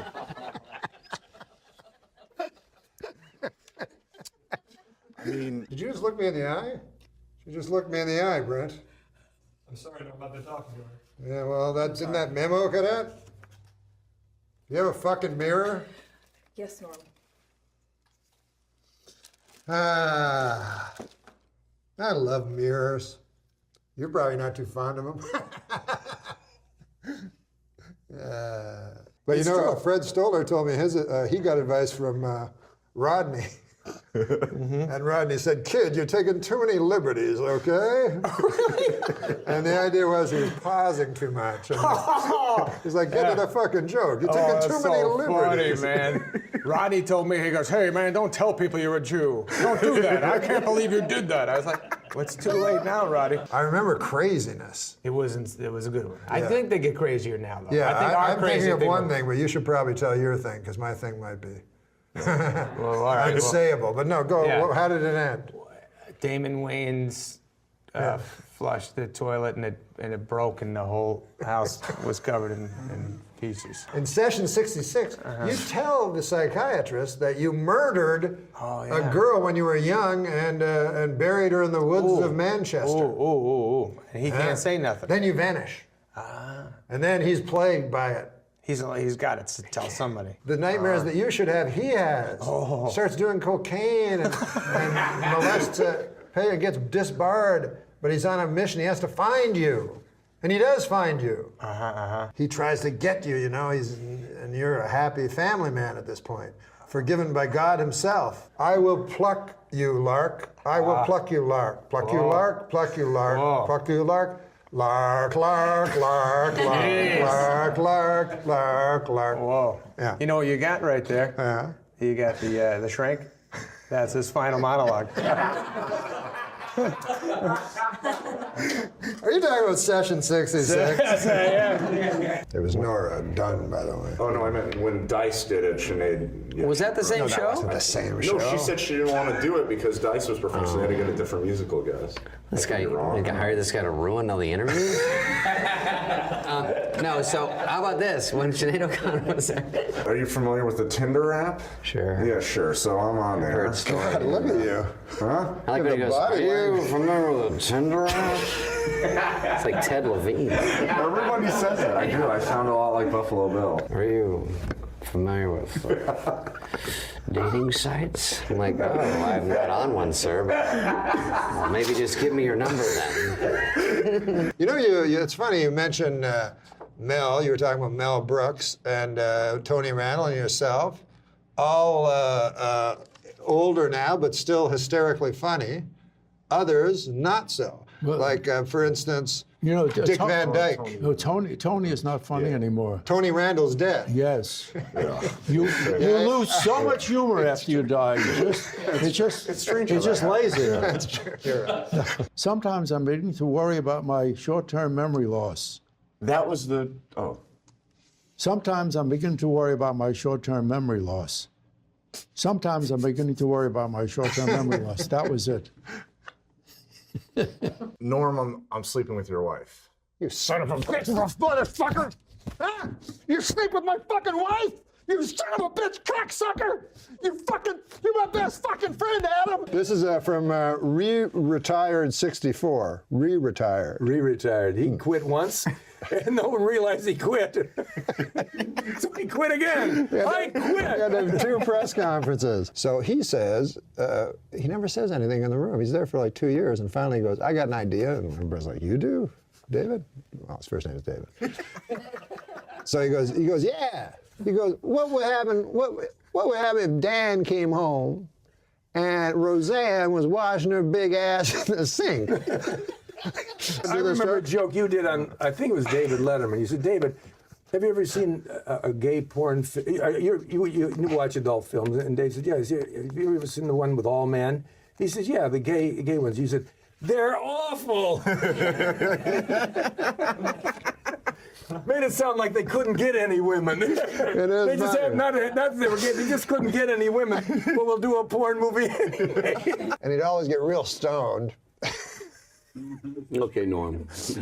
Norm. It's Norm, legal. It's Norm legal. S. It's legal. I almost don't want to admit this because it makes him look so bad. He made me smoke pot in America. This is the truth. And then about 10 minutes, he asked me again. I'm like, I don't mind smoking. I thought of my night. Yeah. Then he goes, yeah. And then he goes, that's all you're smoking? So I took more. Then we get on here and he goes, I smell pot. What you set me up. I asked him 3 times. I go, I don't think Norm would do that. Well, then it must be true. They offered you gum, and by the way, I'm only telling you this because of your Mario Cantone story. I want to, let some truth out about what the rumors are behind your back. I don't even know if it was Mario. No, it's fun to hear. That you took the rest of it, and there was like over 7 pieces. Oh, I eat a lot of gum. All right, that sounds completely true. Is it like a Hoffy? I mean, it's got. You put paper towels under it because it's going to have drippings? Well, the actual truth of it is like, it's like, here's my hot cock. The truth of it is, well, who says that? People always say that. My hot and they're cock. doing this on a walker? That's the lady's hips. 2 businessmen bought the Milwaukee Bucks for $550 million. They are very excited with their purchase, as this is the only legal way to own black people. Now that is here, and I read that. Well, they never were as popular as they should have been, in my opinion. No, They're one of the greatest bands ever. Chrissy Hines. Nope. Great voice, though. What are you talking about? Chrissy Hines had a great voice. Yes, has nothing to do with the replacements. Because I'm not sexist. I'm trying to bring a lady into the conversation. I don't know what's going on. When did you start the hat? I love it. I started getting a little bit of precancers on my head. Good God, Christ almighty. I thought it'd be a nice, fun little thing. Okay. Would you this is a way that also protects the ears. Yeah, that... I'm sorry, my answer didn't please you.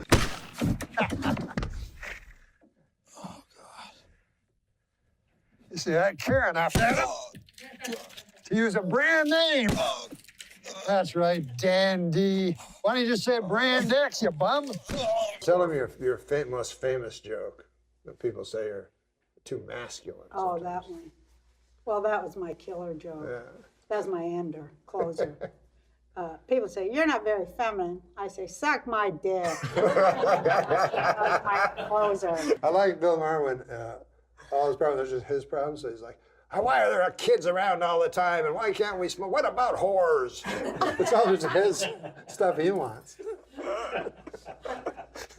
Like, let's take the newest thing is transgender, which the American Medical Association says is a mental illness. But I'm not allowed to say that. I thought it was an airline. It's not transgender. I love an airline. I had no idea.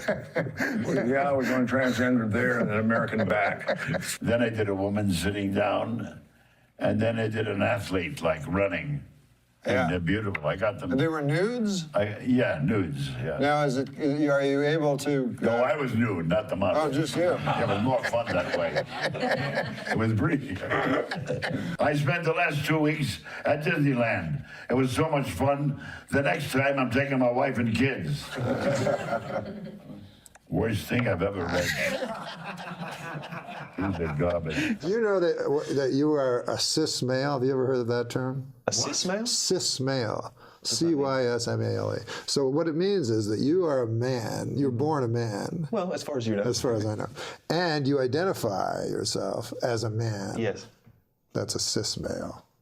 Now, I don't understand. Where does that... Is this a new phrase? Yes, it's a way of marginalizing a normal person. I don't know why I thought of that. But now, that story is not in the book.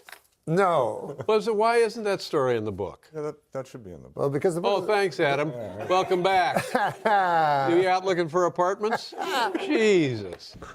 I think it was a window washer. It's a window washer, Mike. Fucking scare the shit out of him. You do it with some. You do it with Hey, some. go to the I'm window. not gonna do that. Come on, no way, man. no way, no You scare a fucking window way. I ain't doing that. Nah, your days of scaring window washers are over. Big time. Yeah. What'd you call it? Dolphin. The what word? Nigga. Nigga, ninja. Word, yeah. Say, I want to hear you say that word. I don't want to say it because then it'll be on tape forever. I say it in my private life many times. Say it, hunky. Say it, hunky. Say nigga, hunky. Fucking say it, hunky. Walk in there and get it anytime. Yeah, he gets. I mean, I would get two spots a night on Friday and Saturdays, and every single night of the week. And you only work the Comedy Store. I only work the Comedy Store, and because I started there, I have loyalty to the club, right? And then as soon as he took over, he cut me out. Not true at all. I know, you gave me, no, you're still doing well. Thank you so much. I appreciate it. You're saying you appreciate it. No, I really do appreciate it. Seems like... No, I feel great. Polly's like, come, move up. And then I had no place to live. So I slept in my truck for like 3 nights. And I slept at the parking lot at the Comedy Store. And I had no money, and I was broke. Both? Yeah. At the same time. Yeah. I'm so sorry. No, Boy, was it hot outside today. I went out to buy a California Pizza Kitchen signature pepperoni frozen flatbread, and by the time I got home, it was perfectly cooked and entirely eaten. 100% true. I'm not gonna lie to you. This is a joke. Well, some of the. But this is a joke. I think technically. Like an observational joke? I'm like, I think technically. Why do dogs always race to the door when when the doorbell rings? It's almost never for them. Why do all ladies have to even out to look the same at a certain age? Well, I always wonder, like, what comes first, the short frosted tips or the no sexuality? But, yeah, I don't know, but I'm trying to embrace it because, you know. So Anthony Hopkins was getting impression. He would do James Cagney, and I was doing Jimmy Stewart. And then he would chase me doing Hannibal Lecter, and I would do Garth, running down the hallway. Get away from here, scary man. Come here, Garth. So that was so entertaining for the backstage people. Are they going to do it? Yeah, they're doing it. Everybody goes, hey, I got a little shtick, and maybe I can get by with that. Yeah. Right. And that's like an eternal show business, what would you call it? Paradigm. Yeah. I don't think that's the right word. That's precisely I always like the when people word. say paradigm, so I'll say. That's precisely the right word. You can check the Oxford English Dictionary. Charles Bronson. I sat with Charles Bronson near the end of his life when he had Alzheimer's, and it was kind of sad. And I remember at the end was near because we were sitting there, and he ate everybody's dessert. That's what I remember about him. Were you raised in a broken home? I heard that from somebody. Yes, I was raised in a broken home. My father was a drunk carpenter.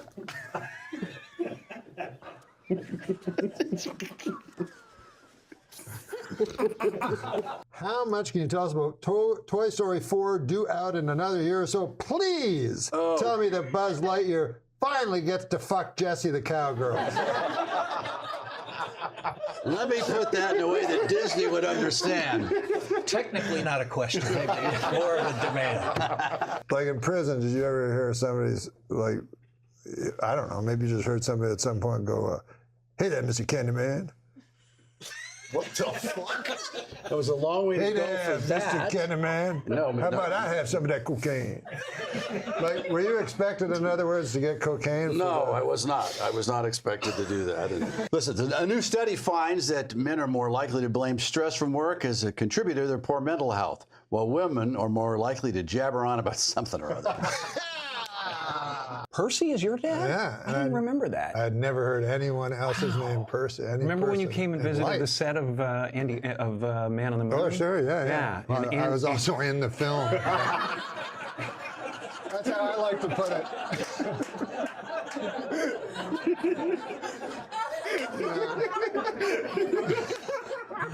Do you remember? And I did suffer death. What can we do in 2 hours, in 2 minutes? Oh. With Jim. Oh, we're about to find out.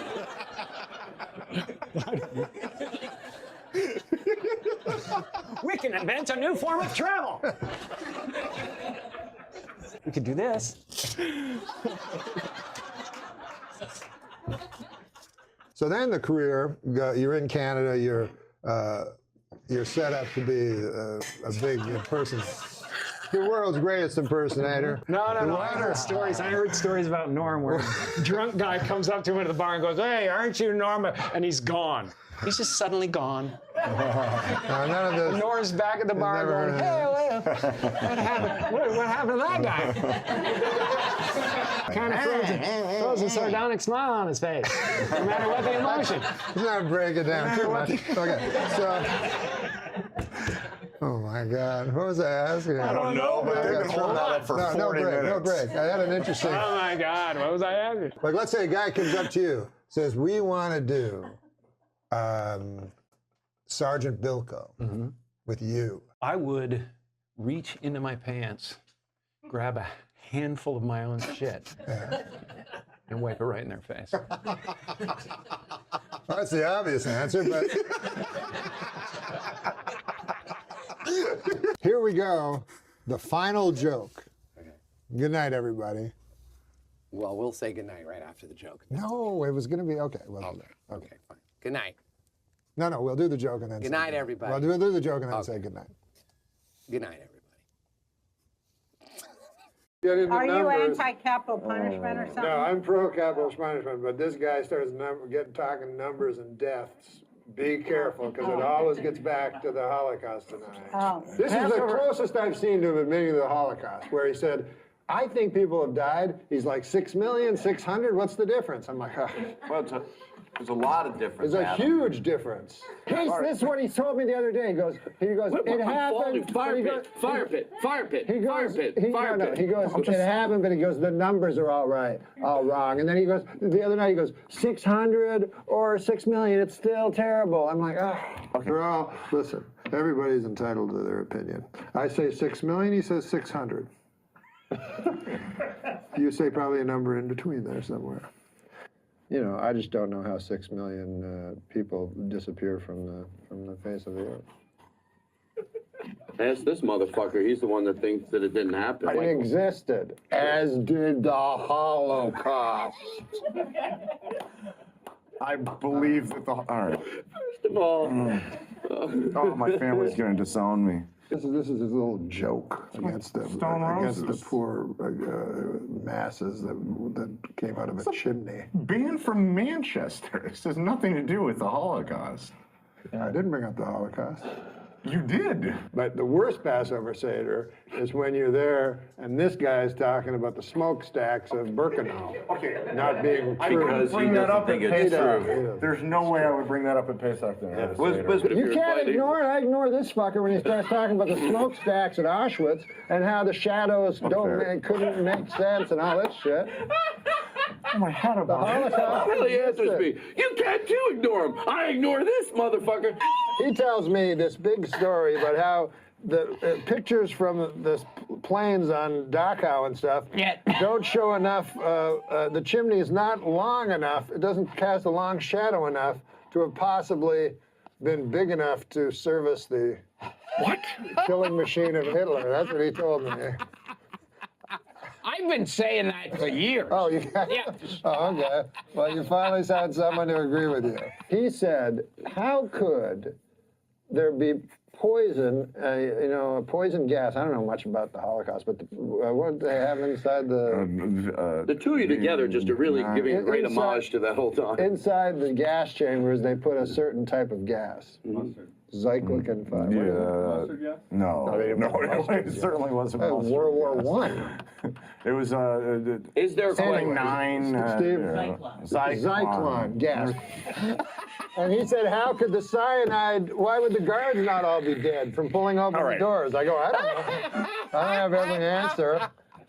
But anyways, That's a number, I think. they put that in the, I believe, with all my heart, that they put that in and killed innocent people. He says, how is it possible? Because the guards would open the door and get the Zyklon all over their hand and die also.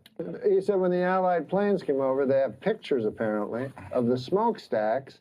And he said the smokestacks drop a shadow. The smokestacks that we all know spewed out the sad remains of human souls that once had dreams and once loved. He says it's all a bunch of horse shit. Absurd is funny. So to me, it's absurd, but what makes it even funnier, whether it's him or not, and I don't think it is, those people exist. My friend Lynn told me one night, about 15 years ago, he heard someone like that. One of those people that literally says, No, I'm not defying that it. You know, you Yeah, can tell when no, they're. they always say it like that. They always. No, you're right. You're right. No, you're absolutely right. They always have the it's something bad happened, right? The Holocaust happened. Okay, I just want Oh, to it say did three happen. things. No, that's not my point. Don't try to hold on. twirl No, that but- towards That's me. what he says it did. No, hold on. I just want to say three things. I don't have a manager. I don't have an agent. I did have a guess bar you mitzvah. don't. I'm Maybe not a you would Holocaust if you. denier. Maybe you would if you didn't fucking. He thinks he's gonna get a manager and an agent, Jew, with that kind of shit. And a lot of homosexuals died in the fucking camps too. Let's not forget. Norm, shut up. Well, I'm serious. What do you think? I have more empathy now? No, I'm saying. Oh, you there were should be more- homosexuals. you What should- happened? you should- What happened? I thought there was just Jews. You're telling me there were homosexuals were in with those Jews? We got to do something. There's not enough documentaries. Oh, they're out there. A swastika is a symbol of hate. It's not an ancient Indian. it was once a symbol of peace. Yeah, I know. I know. Listen, we got to thank. We can't go That's on just because history. this is becoming just hatred. I This is still becoming- remember my Torah portion. Your what? My Torah from my bar mitzvah. You're Jewish, right? I'm Jewish, but I'm just saying that the swastika was, in fact, it did originate as a symbol of peace. A symbol of peace. That's not the first thing. Work will make you free. Set you. I think it set you free. He knows what's written. Yeah, he knows what's written. He knows what's written on the walls. A lot of people know what was Birkenau. written on. I mean, Or Auschwitz. Yeah, I think it was Auschwitz. Well, you would know. All right. I apologize to all the viewers. I'm not an apologist. You are an apologist. This is where we do jokes. This is a section where we do jokes. It's kind of comic relief. Okay. So this is a topical joke about the flight, but you just read it. You don't read ahead. Oh, no? You can if you want. Malaysian Flight 370 is still missing. You know where they're going to find it? The last place they look. The pilot's last words, I've had it with these motherfucking snakes on a motherfucking plane. That could be, yeah, that could be. You're giving me these great jokes, okay. Here's what I've learned. You beat up and toss one 19-year-old Hispanic hooker out of a moving car, and they never let you forget it. Isn't that true? That is funny. That's true. Both funny and true. That's too dirty. Let's do a nice joke to clean it up. Opinions are like assholes. Neil Patrick Harris wants to stuff. You should let me read this ahead. Opinions are like assholes. Neil Patrick Harris wants to stuff his cock in them. Oh, wait, that's just assholes. It didn't get a laugh, but I'm laughing. That's very funny. Well, this Lindsay Lohan can't swim a stroke, but she sure knows every dive in town. That one I liked. That was my favorite. I'm keeping this. That is a favorite. I read a story. A 17-year-old kid who stole a plane, crashed it, and survived. Why don't we make the whole plane out of that kid? Seems logical, right? Makes sense, right? There you go. Adam Egan. Thomas Edison invented the light bulb, but I invented the light bulb up my ass. Always ahead of his time. Oh, come on, man. I used to think revenge was a dish best served cold, but then I realized it meant getting back at somebody. Okay, now we'll see this joke. This Made is me a laugh joke. again out loud. This just is reading this it show. to myself. This show is so high quality that we one- take jokes from the dustbins. Barbara Walters announced that she's retiring from The View. Well, actually, she announced it 5 years ago, but no one could hear her over those yammering bitches. See? Accomplished comedian. What is accomplished? Did you write this one? This is not against. Accomplished. This is not against anybody. Accomplished comedian Sinbad has announced he's filing for bankruptcy for the second time. The second time. Oh God, it's so retarded. Sounds like things have gone from sin bad to sin worse. A Florida University student was caught streaking on campus and apparently told police he was on acid and asked them to cut his dick off. Boy, these kids today are crazy. In my day, we didn't need drugs. We would just cut our own dicks off. Yeah, you didn't need no fucking acid and shit. That's a good one. I think my doctor might be retarded. Why? His name is Dr. Retardo. Oh. It's a good chance. One of the most popular documentaries on Netflix. One of the most popular documentaries on Netflix is Jiro Dreams of Sushi? Jiro Dreams of Sushi. I've seen that. It's very good. That's You a have? fantastic documentary. One of the least popular documentaries, Jiro Nightmares of Acid. Oh, yeah. Yeah. That unwatchable. I actually did. I liked it. The DVD commentary. This one's more like a factoid. Danny DeVito looks like one of those guys with a short but thick penis. Right? He has to have the thickest fucking cock. It's true. This reminds me of your kind of joke. All right. Just from hearing you read jokes. Oh, I like this. I like the theme that this one has. A man in Taiwan reportedly cut off his own penis to win an argument with his wife. That reminds me of that episode of Everybody Loves Raymond, where Raymond forgot Deborah's birthday and he had to cut his own cock off. Oh my God. What about this? This is what you were talking about earlier, 42. I love the movie 42. It's Chadwick Boseman like you've never seen him before. Of course, you've never seen him before. I get that. Yeah. Apparently, someone in Germany stole 5 metric tons of Nutella. Police haven't arrested anyone yet, but they are questioning Gunther Hogsbargen, the 700-pound man that smells like chocolate and hazelnuts, who guards the Nutella storage system. That's funny. Larry, you'll like this one. Wasn't too bad. Amanda Bynes is a lush blonde who's quickly turning into a blonde lush. See, I tend to laugh at my own. If you were a Russian prostitute on a date with serial killer Andrei Chikatilo, a.k.a. the Rostov Ripper, and he couldn't achieve an erection, that was not your lucky day. No. The Al-Qaeda online magazine Inspire has a recipe for a homemade bomb. They also have a recipe for a pretty darn good peach cobbler. So they're not all bad, you know?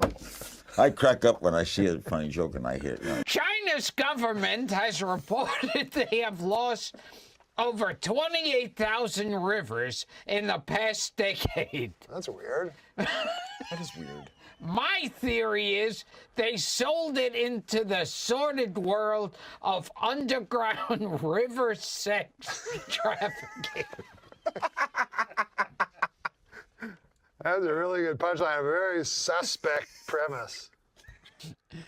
You know, I'm old enough to remember back to simpler, more innocent times when the worst thing you'd hear about the news was hijacked jetliners flying into buildings. Oh, now, Gilbert, you're going to get into trouble again. I spoke to Johnny. Oh, He loved it. Was all right? Yes. I think there's nothing cooler than being a lone wolf, except at wolf picnics when you don't have a partner for the wolf wheelbarrow races. There you go. A new study shows that most men can identify a gay man by his face alone. It's the face that's buried in another man's asshole. It's about your friend. Hey, you're not going to believe this, but Bill Maher is giving away the solution to all our problems for free. He is, isn't he? Yeah.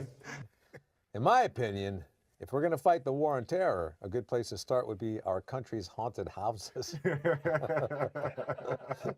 feel that could be in your act almost. Any of these could be in my act, and they will be. Tomorrow is National Secretary's Day. Which is true.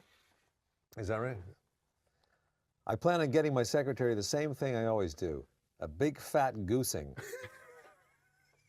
The man behind the voice of Tony the Tiger. Sadly, the man behind the voice of Tony the Tiger died at 64. His last words, I don't feel great.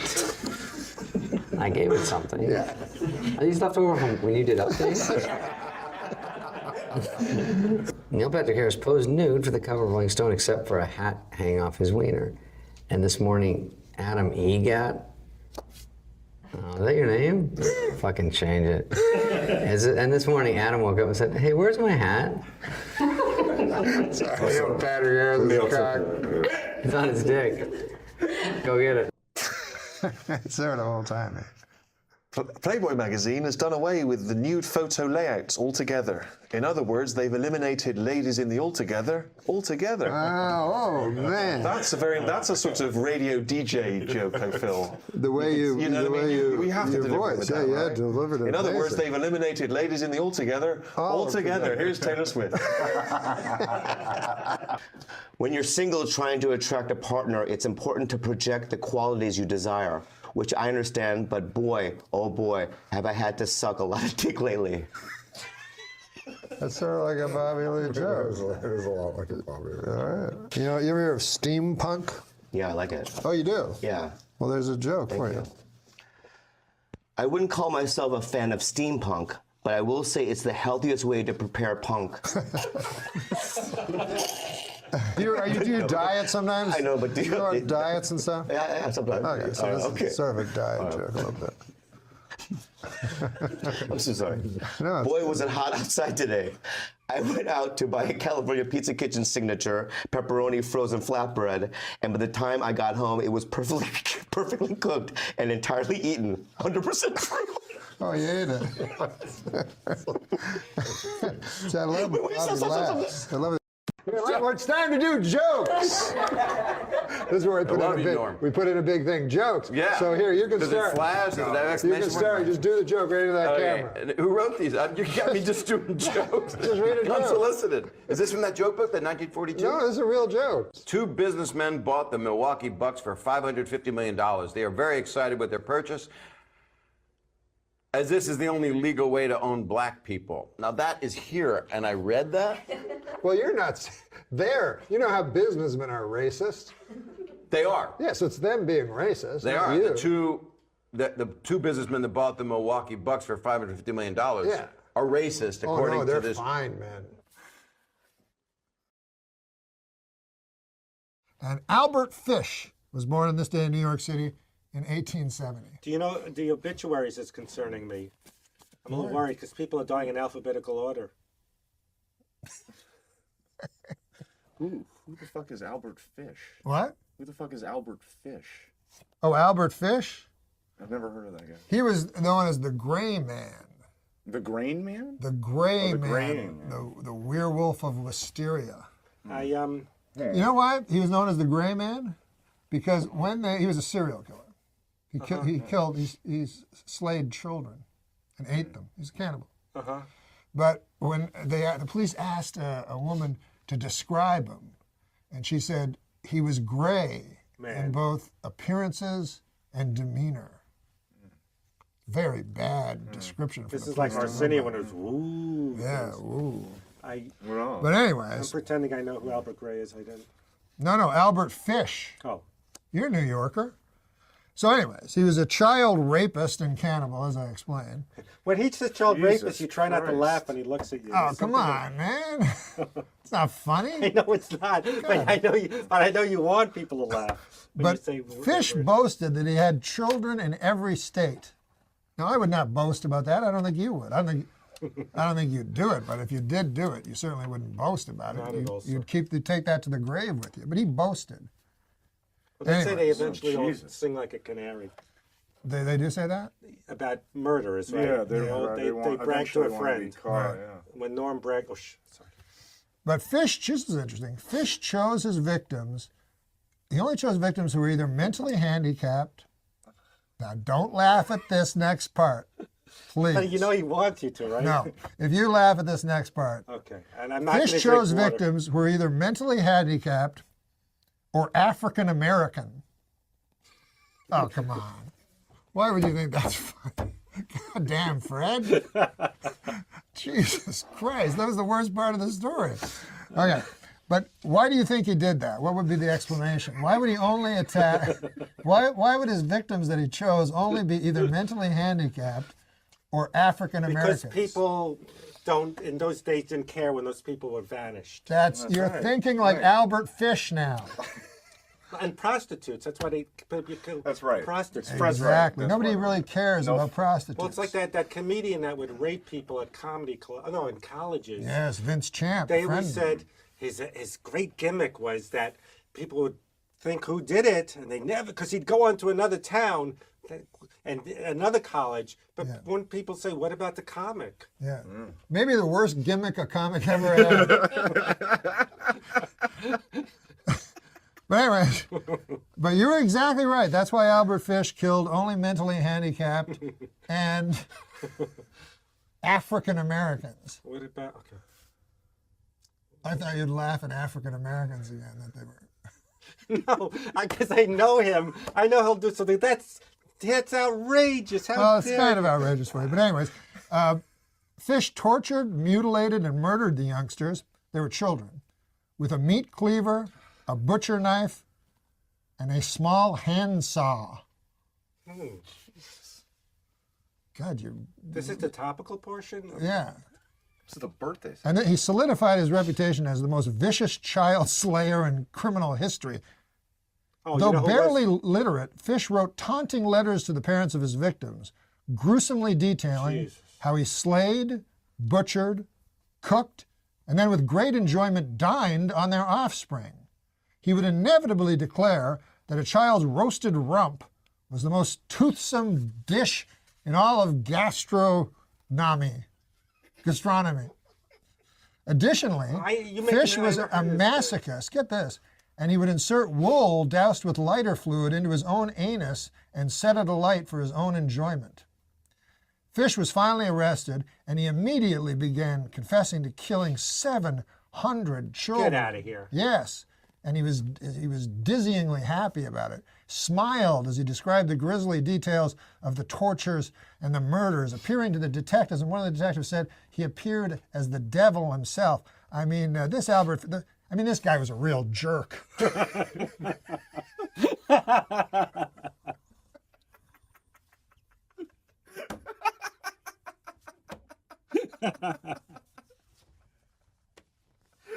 Now I know there was no Albert Fish. All Because right. I would have heard about that. All right. 700. I've never asked you this before, and we've been good friends for many years. Okay, I made that up. But No.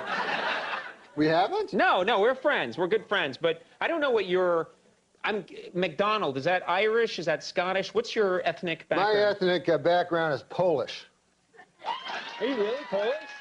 Wow. Polish people, I didn't yeah. realize that. Yeah. McDonald, you don't... Well, my parents changed their names. They had to because of the constant ribbing they'd get for being Polish, you know. Mm-hmm. And so they changed their name to McDonald. But, you know, it's one of the things that I mean, I get a little upset about it, you know, because, you know, All you the can't... Polish jokes and Yeah, stuff. you can't make jokes about other people, but for some reason you make jokes about Polish people, you know. Right. I don't like it.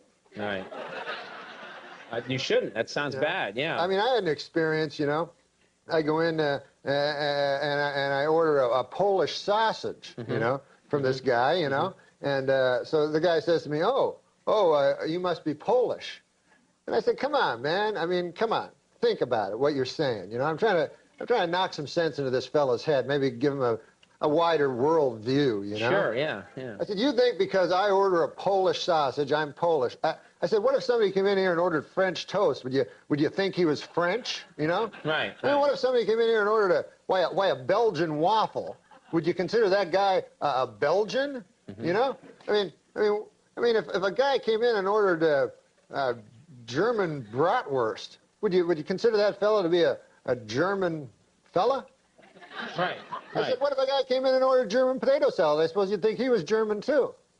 Yeah? Yeah. You know? What if a guy... Wow, you talked to this guy for a while. I'm telling you, man. With racist, you have to get through You have to them. really get it into their head. Right. I said, if a guy came in and he ordered a Cuban hamburger, are you going to assume he's a Cuban? Right. I said, I think it is absolutely ridiculous that just because I come in here, I order a Polish sausage, why would you jump to the fact that I'm Polish? Right. And the guy says to me, well, first of all, it's a hardware store.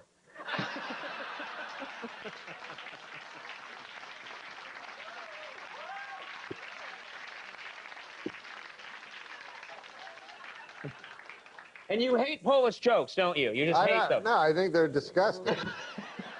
Tom Brady could have made probably the same amount of money as a male prostitute. Trust me, I'm good at math. Tom Brady was listed ahead of his wife Gisele Bündchen in Forbes' recent list of the 100 most powerful celebrities. But last year, Tom was behind his wife. When asked to comment, Brady said, hey, we switch positions all the time, if you know what I'm saying. And then he high-fived the reporter.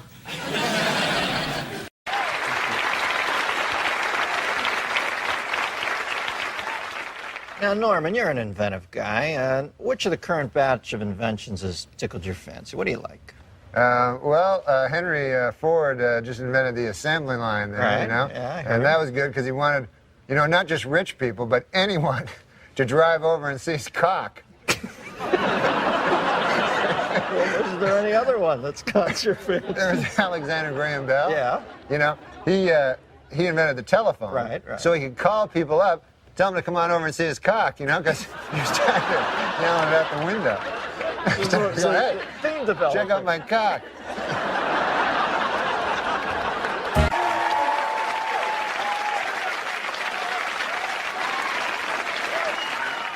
So, Norm, I hear you just got back from New York City. What's happening in Gotham? Oh, my God. Well, the big thing is the new Empire State Building. Have you seen this? I've heard. I have not seen yet. Oh, it's crazy. What I'm interested in is the original architect's blueprint, you know? Yes. It called for the building to be painted flesh tone, Dennis, with a large rounded head so the architect could lie on the street and pretend he had a 1,000-foot cock. Frank Lloyd Wright, more like Frank Lloyd Cock.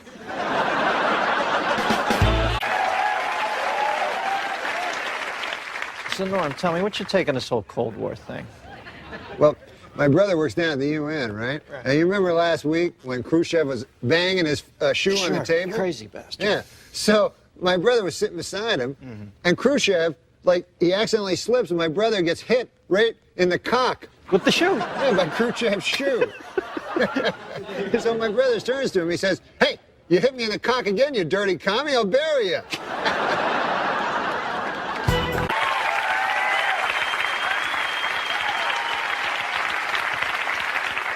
So what's been happening, man? Oh, man, I dropped acid the other week. That is bizarre stuff. Really? Yeah, my cock started singing to me. I like Joe Cocker. Stood for something other than just being Mexico's bitch.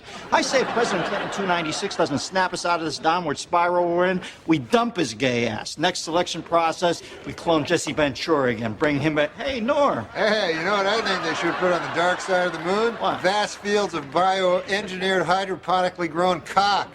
Yeah, you know, like a backup supply just in case our earthbound supply of cock might run out one day. No cock tucked away for a cocky day. Exactly.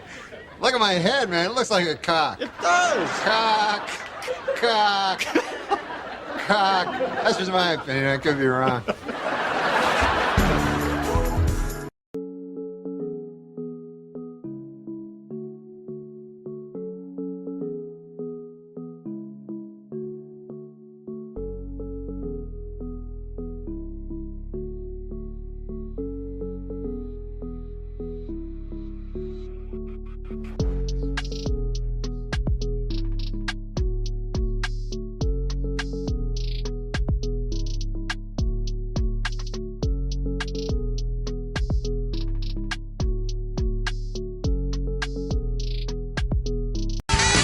Ladies and gentlemen, Norm MACDONALD.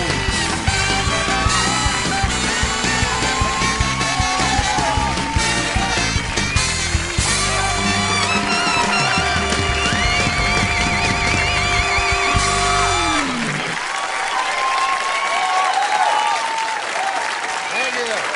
Thank you.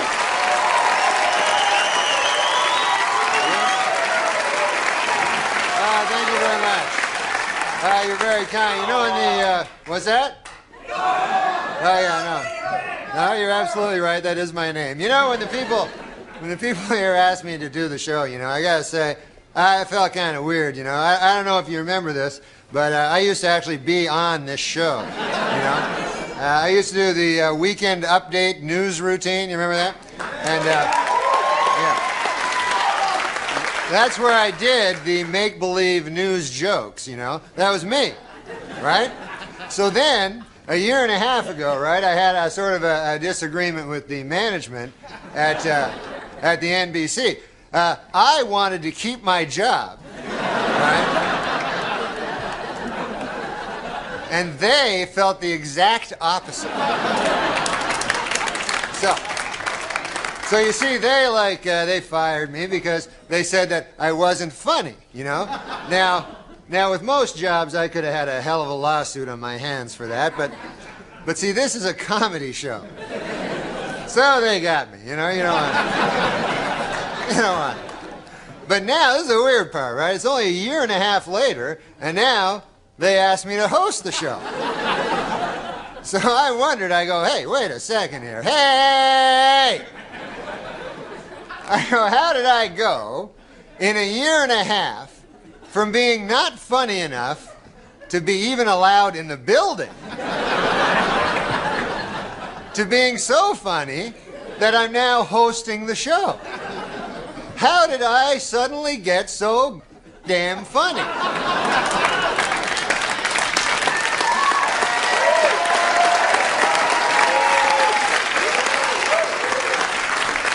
It was inexplicable to me, because a year and a half, let's face it, is not enough time for a dude to learn how to be funny. Then it occurred to me, I haven't gotten funnier. The show has gotten really bad.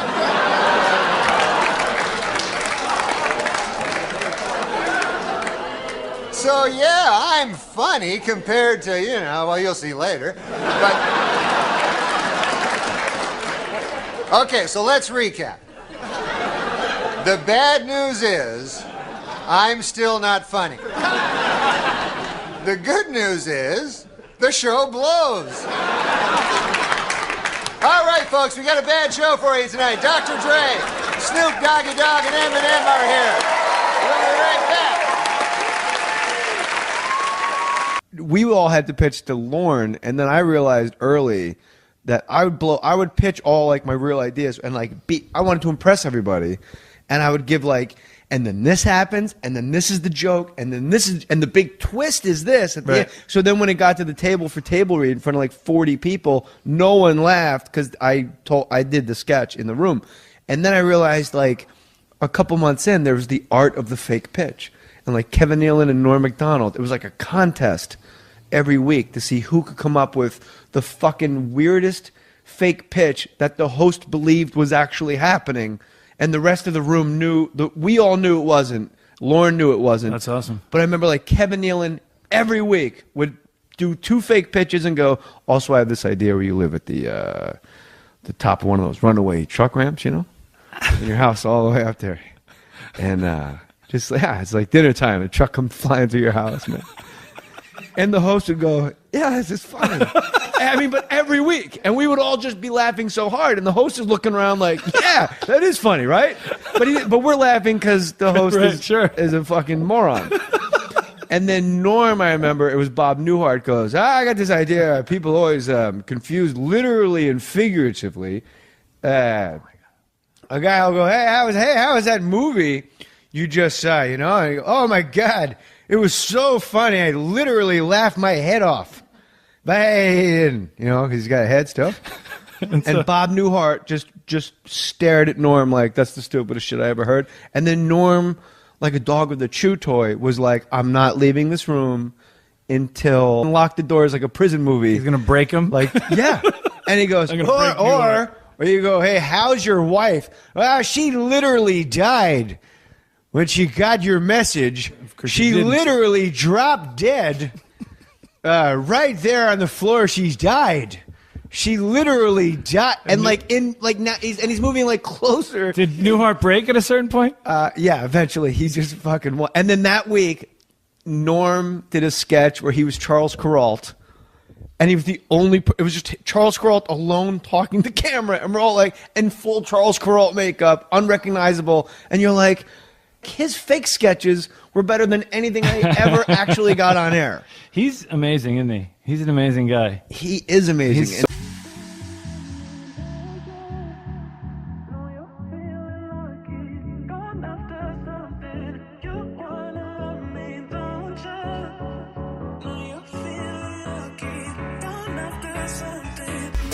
NORM MACDONALD story. We were filming a sketch. Now, before, when we first got Saturday Night Live, NORM MACDONALD sat us all down, the cast, and he goes, listen, I'm the update guy, okay? Now, if I want to do a sketch, I'm like the star, and I don't want it, but I'm getting it on. Don't write any of your sketches and put me in them. Don't put me in any of your gay sketches. That's what he said. He goes, but be prepared. If I'm doing a sketch, it's getting on. All right. 2 years later, he doesn't do any sketches. He just does the update.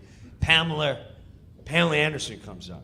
Now, whenever a beautiful woman would come on, Chris Kattan would always write a sketch where he gets to make out with the girl.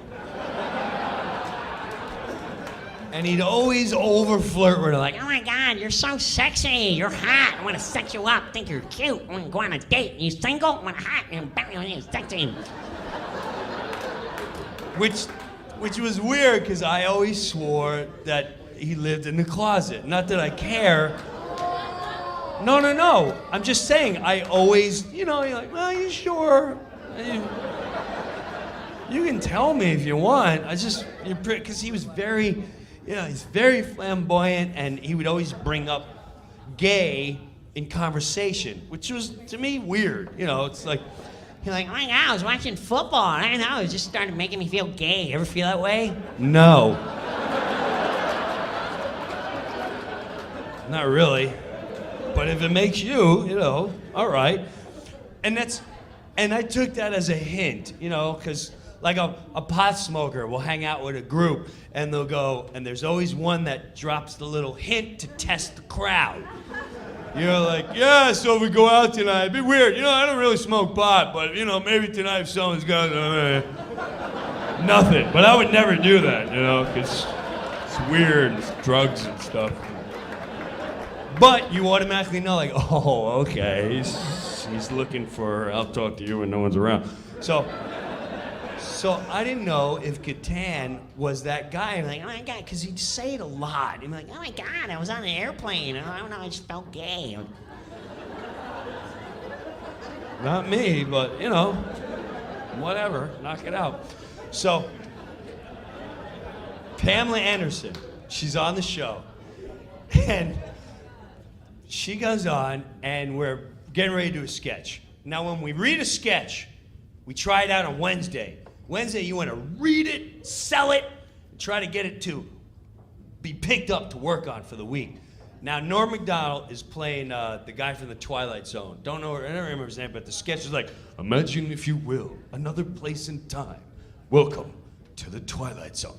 So, but Norm, this is how he reads the sketch. He goes, hey, imagine, if you will, another place in time. Twilight Zone, yeah, pig faces. Well, they picked the sketch up, and they put me, Kattan, and Sherry O'Terry in the sketch, okay? Now, it's Saturday. It's Saturday, the day of the show. We go on the floor, and if Kattan wasn't starring in a sketch, he'd start nitpicking at other cast members. And he started busting on Norm. He's like, oh my God, Norm, Jesus, you don't even sound like the guy. You're not gonna get this. It's not gonna get picked up. Why are you acting that way? I mean, sound like the guy. Pamela, you're so hot. You're so sexy. Tommy Lee, I'm bigger than Tommy Lee. Me and you can hang out with fuck face. I mean, God, Norm, you're awful. Sound like him. And the whole time I'm looking at Norm like, you're not gonna do anything? I've seen you be so rude. You're not gonna say something to Kattan? You're gonna let him pick on you? And he's just looking at her like, yeah. Nothing happens. Now's the dress show. On Saturday Night Live, there's a live show and there's a dress show. The dress show, they film the whole show. God forbid something happens, they have a show in the can. But also, they do a lot of sketches because you're trying to get on. Sketches are gonna get cut, and then you only see the live version. So we're working our ass off for the dress show. Packed crowd, ready to go. 1 minute for the Twilight Zone. Norm MacDonald, Chris Kattan, Jim Brewer, Sherry O'Terry to the floor. We get on the floor, as a crowd, our mics are on. Swear to God, Kattan's going, God, Norm, where'd you hear this guy? You sound terrible. I can do impression better. Did you work on it? Pamela, you're so hot. I'm gonna suck your face and rub up against you, and me and you are gonna hang out and suck your face. You go in the party, we're gonna hump and hang out and dry hump your leg at the party. 30 seconds. God, Norm, you're never gonna get this. God, try. Aren't you guys concerned? We're not gonna get on the air. 10 seconds. I'm gonna bam, I'm gonna feel you and I'll rub up against your butt and hot and... Go! Norm MacDonald. Hey, imagine, if you will, another place and time, you know, and that's the same thing. And I went, I can't believe this is where you want to try to knock it out. And he just let it go like that. Now, the show's over, you walk into Lorne Michaels' room. And when you go in there, there's a billboard. And it shows you what sketches are on. And when we walk in, go ahead, I'll wait for you. When we walk in, take your time, it's over there. And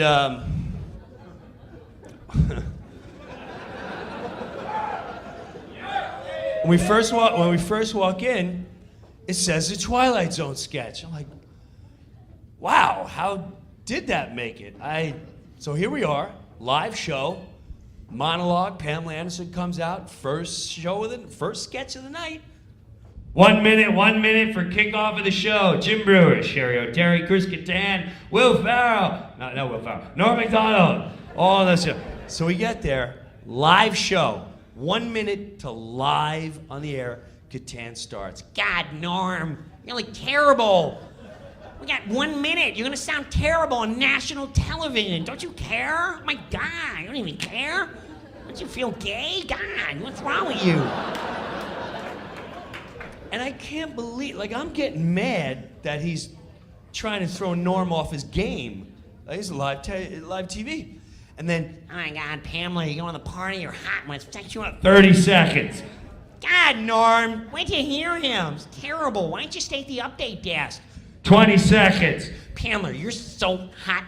15 seconds. Norm had a cigarette, puts it out.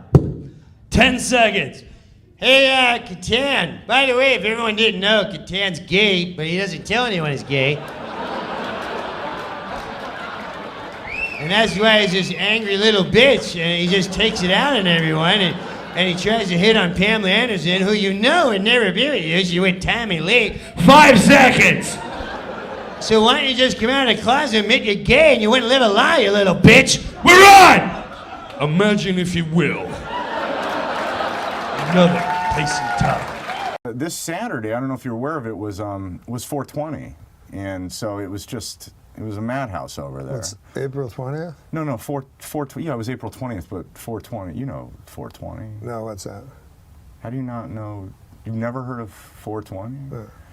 Well, it's a big deal. I mean, it's real popular in the culture right now, and everybody's wearing 420 shirts, and you see 420 bumper stickers, and everyone's talking about it. 420 is a code term used primarily in North America that refers to the consumption of cannabis, and by extension, a way to identify oneself with cannabis subculture. Observances based on the number 420 include smoking cannabis around the time 4:20 p.m. as well as on the date April 20th. No, that's not what mine says. What does yours say? Mine says 420 was the birthday of Austrian-born German politician and the leader of the National Socialist German Workers' Party, a fella went by the name of Adolf Hitler. This guy, there's a picture of him. Adolf Hitler, very compelling kind of a figure. Odd-looking duck. But there's something about his eyes. Hypnotic. People always fucking want to murder Hitler with their time machine, right?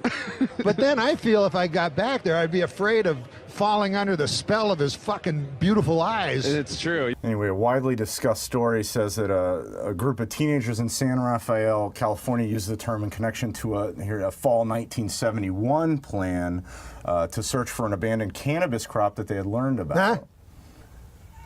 His eyes are almost entirely black. Hold the fort. He hated Jews. These guys, they plan to meet precisely. You know what he reminds me of? Huh. Dave.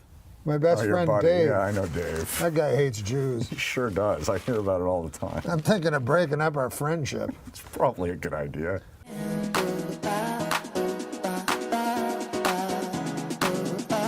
Connected to our senses.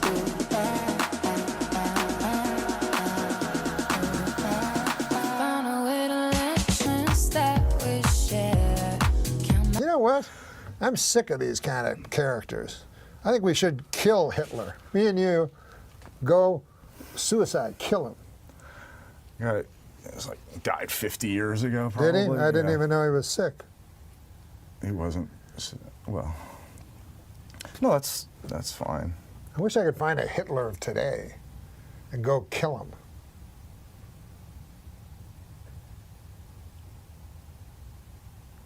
Are you still Canadian, or did you Yes. renounce that after 9/11? What? 9/11. You remember what happened? You remember 9/11? Yeah, Which it one? rings a bell. Yeah, which one? The one in 1911? No, the one that where The plane. Where they took down the towers? Yeah, all the stories came crashing down. You know, a lot like when we tried to write on the Norm show. We couldn't. We try to write stories and it all come crashing down.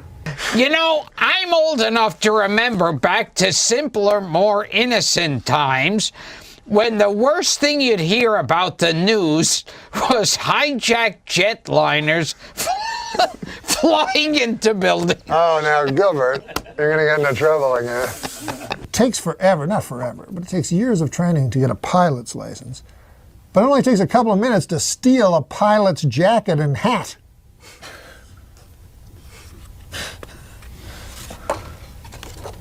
And then do some, terrorist act, I guess. Yeah, I guess I was not living because I was thinking it was going to be a terrorist. You were worried about a terrorist act. I was a little nervous. Did you see Olympus Has Fallen? No.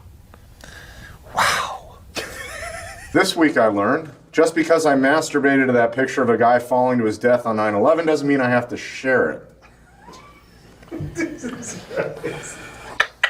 Hey, for the 9th consecutive year, Nick, JetBlue Airlines ranked first for satisfaction among all North American airlines. But you know what ranked least in satisfaction? 9/11 Airlines. What a terrible name for an airline. It reminds me of that tragedy. Oh, 9/11. Yeah, don't laugh at 9/11 What? again. 9/11.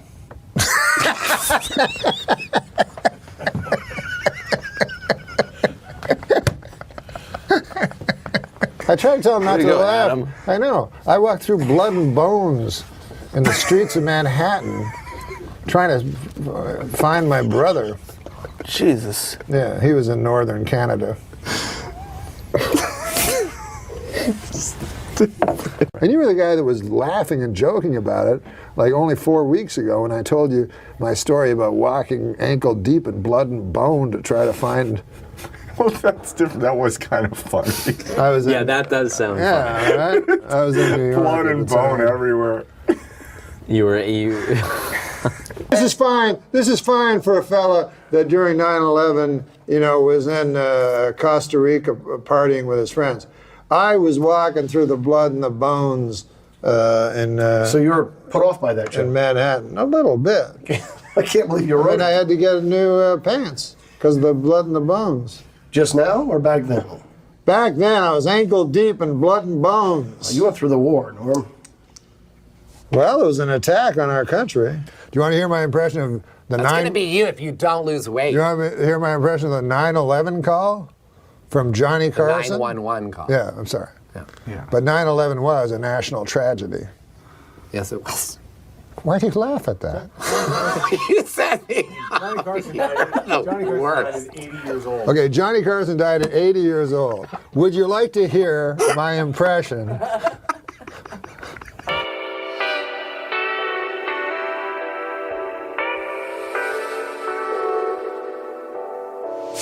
We've been down this road together. We've been seeing the colors fade. Were you in New York when the Twin Towers fell? No, I was in Los Angeles. Well, either way, it was a national tragedy. It was. I know. 9/11.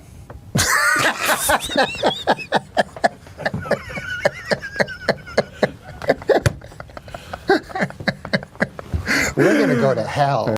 Oh boy, here we go. What do you think? One of the greatest. Canadian. Yes, indeed, and proud of it. Proud to have him as a lawnsman. Norm MacDonald, ladies and gentlemen. What a guy, and certainly his career has not begun to flicker out at all, even though he left us. He's still Really gotten stronger. His people, legend has. People love him, and yeah. you see him all over the internet. And we're going to show you his appearances, or part of his appearances on this show, and the kind of joke that he would tell. And I'm only paraphrasing. It's the moth who goes in to see a podiatrist. Yes. Do you remember that joke? Sure. Yeah. And it tells the podiatrist, "Oh, I got so much trouble. My wife left me. I got no money. The kids are on drugs. What am I going to do?" And the podiatrist says, "Well, yeah, but you know, that's great. I'm sorry to hear all of that, but I'm a podiatrist. You ought to go see a psychiatrist. What are you doing here?" And the moth says, "Well, your light was on." That's all. That's all there was to that. and the foundational reason that I loved Norm from the beginning, my good friend when I first moved to California was George Miller. Sure. And all George cared about, jokes. He would write jokes. He didn't want to be on a sitcom. He just wanted to do his jokes and go home. And I thought that George was an acquired, maybe even a peculiar marginal taste in the world of comedy. And once I found out that Norm MacDonald loved George Miller, then I loved Norm MacDonald even more. I see the similarity between the two guys. That's right. But humor on another level. Humor on another level. And you got the sense sometimes that Norm would tell jokes that he knew would not get laughs, and that made him happy as though they had killed. So true. Yeah. Anyway, here, please enjoy once again. And he was on the final show and broke my heart. Norm MacDonald. Thanks, man. How did you get your start in? I know you originally were a stand-up comedian, but how did that begin? Well, I was in Canada, you know, and then, and so a lot of, we don't do much show business in Canada, and then they called me from the States to do the show, you know, Star Search? Star Search, yeah, Ed McMahon, the Star Search. Ed McMahon. Yeah. And so it was the international Star Search. It was a special Star Search. Because you're Canadian. Yeah, right. Hey, So I was in that, and then I lost. It was horrible. Oh. I got the lowest score like ever. Really? Yeah. And that's what they told me.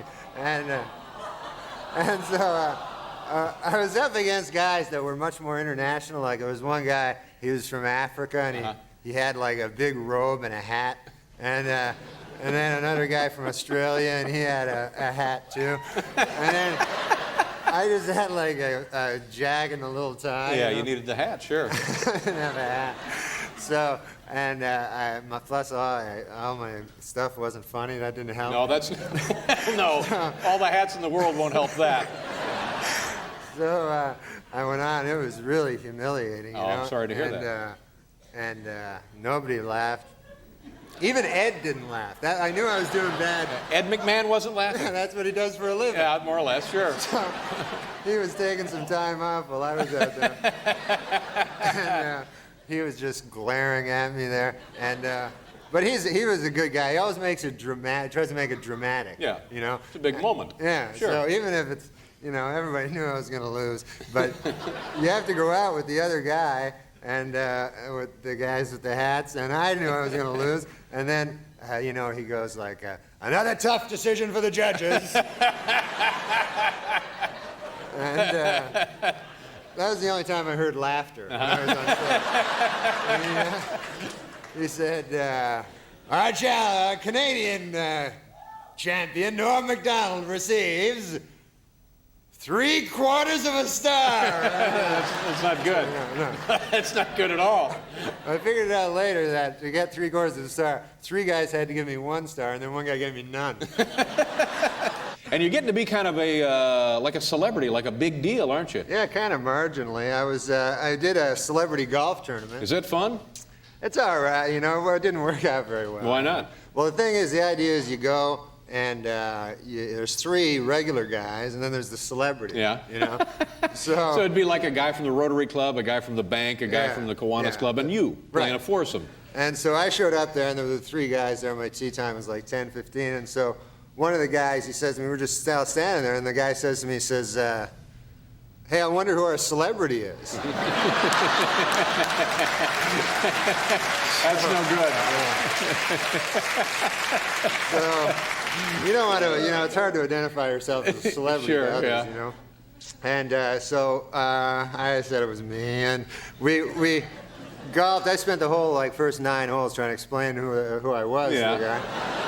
And plus, there were other guys. They were like celebrity spotting. They were like envious of all the others. So then I was like, "Hey, Scully Mitchell, look at that over there," you know. Or there's Chachi. I was even doing it. You know? And it's kind of a thrill for you as well. It was pretty cool to see these guys. And plus, it doesn't help that I'm no good at golf. I stink at golf. Not so, very good. You know, not only, you know, I'm in the woods all the time trying to find my ball, and they're out in the fairway going, "Hey, where the hell's that guy? We don't know who he is," you know. It sounds like a fun outing, though, all in all. Yeah, it was fun. Now, when you go out, generally, I would guess, though, the people usually know who you are when you're walking around New York City, especially.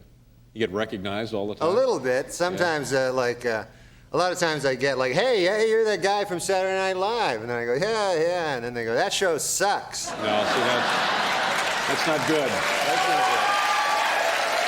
That's no good. And then I go, yes, thank you very much. Sometimes, a lot of times, because I'm not famous, but one guy will recognize me and everybody else won't. So it'll just make a big, hey, and then everyone looks at me, what? And then I go, I'm the guy from the TV. But I want to get famous, you know. That's my big goal. Really? To Not be famous? enough so that I can't walk down the street, Right. you know, like you know, where your life is hell. But I want to.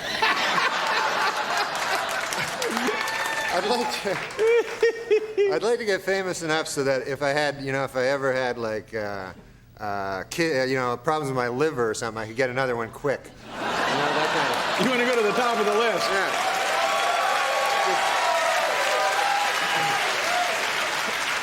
How is your liver? Everything all right there? Okay, good. Everything's good. fine Knock with on my wood, liver, thank but if God. I get famous enough, I'm going to hit the booze. Yeah. And it's nice to know that you have that as kind of an insurance policy. Yeah. And you're a Canadian, as is Paul. Yeah. Yeah. Canada. Is that where you began as a comedian? Yeah, I did stand-up in Canada, and man, that stinks. Really? Oh my God. You ever go on the road and do stand-up? Yeah, used to do that all the time, sure. That stinks, right? Yeah, it was not, I mean, the travel was grueling. Yeah, plus everyone hates you. Yeah. Yeah. Oh, I didn't need to go on the road for that. But I remember this one gig I did. It was like, I call them a gigs. Yeah, sure, because you're in showbiz. Right. So it was in Red Deer, Alberta. You know where that is? Oh, yes. Well, you know every other place in the map. Part of that Red Deer Metroplex up there in Alberta. Yeah, it was just outside of Red Deer, and just outside of Red Deer. It was before I was hot. So I couldn't get Red Deer. So for those of them that didn't understand the first part. Yeah. So I was at this gig, and it was tough, you know. Like the guy told me before I went on, he said, you know, you got to do the whole hour. I had to do an hour. Gee, that's grueling. That's a long That time. really is tough. And he said, if you don't do the hour, you don't get the check, Yeah. because a lot of people had been, leaving before the hour was over. And So I started doing my comedy, you know, and everyone hated my guts. And like 10 minutes into it, if everyone hates your guts for the first 10 minutes, you know, you're not going to win them over. It's discouraging. Yeah, you know, you're not going to have a good other 50 minutes. No.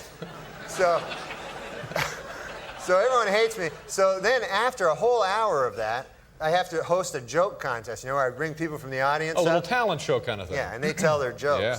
So they go up and they're hostile towards me. You know, oh my God. So every guy, it would be like he would use me as like the butt of the joke. Yeah. You know what I mean? You know, the guy would be going, okay, you know, they have a mic there in their hands. Oh, that's what you're doing. Thank you, Norm. Thank you. And what would this be? Would this be a phone? Hello? Sometimes this isn't a mic. You know, some of my jokes. But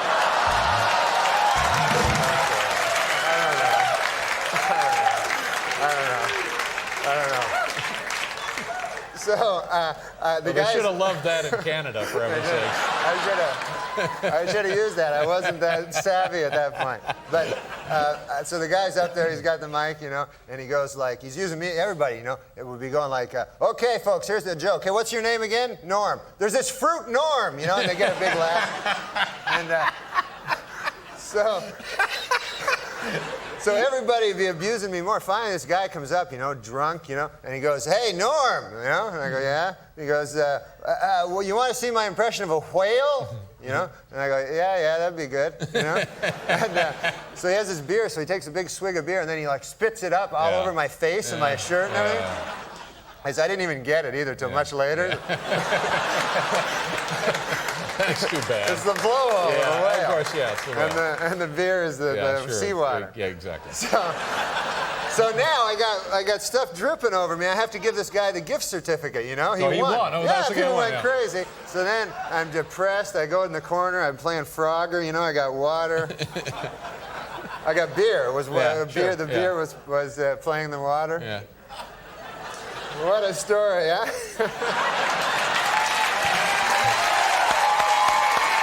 I want to become real famous, you know? Yeah. Real, like famous. Yeah. I want to be like you, you know, famous. No, I'm not. Like John Goodman. John Goodman, that's a famous guy. Yeah, John Goodman. But I'd say you're more famous than John Goodman. Really? Yeah. Well, all right. So I want to get that kind of fame where just, you know, people bug you all the time. And, you know, I'd like maybe a woman show up, figure me for her husband. You know, that kind of thing. That's what I'm looking for. All right, well, sure. But I get kind of like... I think I can make that happen.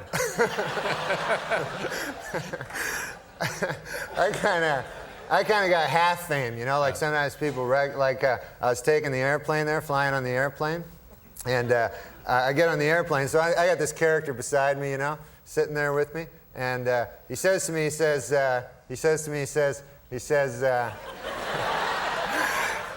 really like you on the show there, Fred. He calls me Fred. Fred. Yeah. So he recognized me, but he thought my name was Fred. Yeah. So I figured, what the hell, it's a name, Fred, right?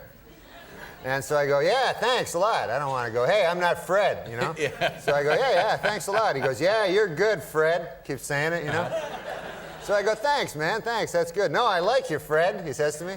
I go, yeah, okay, I get the idea. So I just keep talking to him. So then this other character comes out of the bathroom, you know? He had to go to the bathroom. And he's walking down the airplane aisle, and he sees me. He says, hey, you're that guy from the show. And I go, yeah. And he goes, what's your name? You know, so I go, it's Fred. You know, it's Fred. Okay. You don't want to upset the other guy. Right, I don't want to. And you got the rest of it, you explain it. Yeah. So the guy goes, he has a funny look on his face, right? He goes, yeah, what's your last name? So I go, I don't want to say McDonald in case the guy goes, no, it's Norm MacDonald. Yeah, that's then right. It'd be a tip-off for him, sure. So I go, Fred Kendall. I can say Kendall. Fred Kendall. Yeah, I just came out with Kendall. So the guy goes, yeah, that's right, Fred Kendall. Makes perfect sense now. Oh, yeah, I had a great holiday, you know, and a Christmas and stuff, you know, and I got lots of good presents. That's nice. Actually, I got one present. You ever get a present like, you know, where there's a guy gives you a present that's a lot better than the one you gave to him? It's a little embarrassing, yeah. Yeah. I do it with Paul all the time. Yeah? So, you know, the guy gave me this year, this guy Fred Johnson, he gave me whole laser disc system. Wow, that's great. And I got him one of them chia heads, you know? So I had opened mine first, you know, so I was like, oh, this is great. And then I knew he was going to open his and see the chia head, you know. So I was thinking fast, you know, I was thinking fast. So as he opened it, I said, yeah, that's not the only thing I got you. He goes, what else? I go, oh, I got you this check here for $500. Wow. I wrote that out. But Fred, if I know Fred Johnson, he'd probably enjoy the chia head, don't you think? Fred Johnson's a good man. Yeah. Do you have plans? Norm, we're only a few days into the new year. Do you have plans? Yeah. Anything you'd like to see happen? Any resolutions? I have my resolutions. I always make resolutions. That's good. You know? Yeah. And I think that the big mistake people make when they make their resolutions is they overreach, you know? They make resolutions that they can't possibly... Set their goals too high. They set their goals too high, yeah. So then they're only setting themselves up for failure. Yeah. So what I do is I do the opposite. I set my goals low, knowing that I will reach them. That's you right. know? And when you do, you check them off. I check them off. off. Feel good about yourself. Right. Yeah. So I had 2 this year. One is I'm going to get a haircut. I know. I'll be able to do that. And the second one is I'm going to watch that TV show, Run Away with the Rich and Famous. Oh, those are your resolutions. Yeah. Yeah, good for you. So I know. You know, my other friend got me once, Steve Corrin, my other friend, he got me a cat once. Oh, is that a good thing to give somebody, a cat? That's a horrible thing, because then you got to take care of it for the rest of his life. That's right. You know? It's a commitment. It's a lifelong commitment. Yeah. And my cat, I had a horrible thing with it last summer. It had a heart attack. No.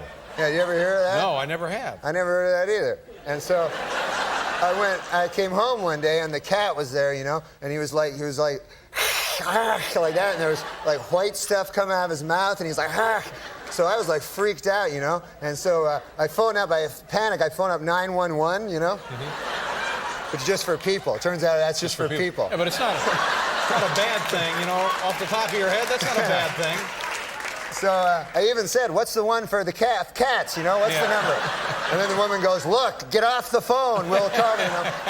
So my neighbor, you know, takes me to the animal hospital, and I get there, and it's all people, you know, there's actually hospitals for animals, like emergencies. Yeah. And so I go in, I got the cat there, you know, and they go, you know, yes, what's the problem? And I go, look, and it's going, and then it's an emergency. Everybody freaks out, you know. It's like on ER or something. They're like, whoa, the cat, where they take it out, you know. Jump into action. And everything's like panic and bedlam, you know. And so I just sit down, start reading a magazine there, you know. And a little while later, this guy comes out. He's like a doctor, but not a real doctor. He's a veterinarian. Yeah. So he calls me back and he goes, okay, we got to talk, you know. So I go, okay. He goes, like he's breaking bad news to me. He goes, your cat had a heart attack, you know. It's like, oh, what? I never heard of such a thing, you know. I didn't even know they had hearts, you know. I go, that's a bad thing. So anyways, he goes, you can go and see him, you know. And you can go and visit your cat. That's nice. So he said, you only can have 20 minutes, you know. There's like a business. So they take you to this room, and it's like a big room, and there's your cat on a gurney. He's all drugged up, you know. And so then you're alone with your cat in the room. Well, that's a nice thing, don't you think? Well, after about a minute, you go, I got a life to get back to. You know, my cat. Oh, my. Welcome back to the old show, buddy. Yeah, it's great to be here. What's new in your life? Things going all right? Well, you know, the things that are new in my life are from the newspapers. I read the newspapers. That's a good place. It's an excellent source of new material. Yeah. So every day I'm reading them. A lot of news stories. I read today that Dr. Kevorkian, you know, he killed his 41st patient the day before yesterday. And I don't know, but I think people should start to realize he's not a good doctor, you know, when you think about it. Don't go to this guy. I'd kill less people than that. I'm not even a doctor, you know? I'd be a better doctor than him. Seems like it would be a blot on his record somehow, doesn't it? Yeah. And the other big thing I read the newspapers. I also read the magazines, you know? The periodicals. Yeah, the periodicals. Yeah. And I was reading, I don't know if you read the cover of Time magazine, but they got the cover this week is a lady saying, I'm gay. Yeah. That's Ellen DeGeneres, Yeah. I think. Yeah. Yeah. But that's got to be a slow news week, a lady saying she's gay. That's a big story. I guess. Yeah. And, but it's brave of her, though. You know, it's brave. Yeah. It's brave Takes of her. a great deal of personal courage. Yeah. And I'll tell you what, I read just this morning that Richard Simmons now, to take it even further, he now is making a statement that he's really, really, really gay. That's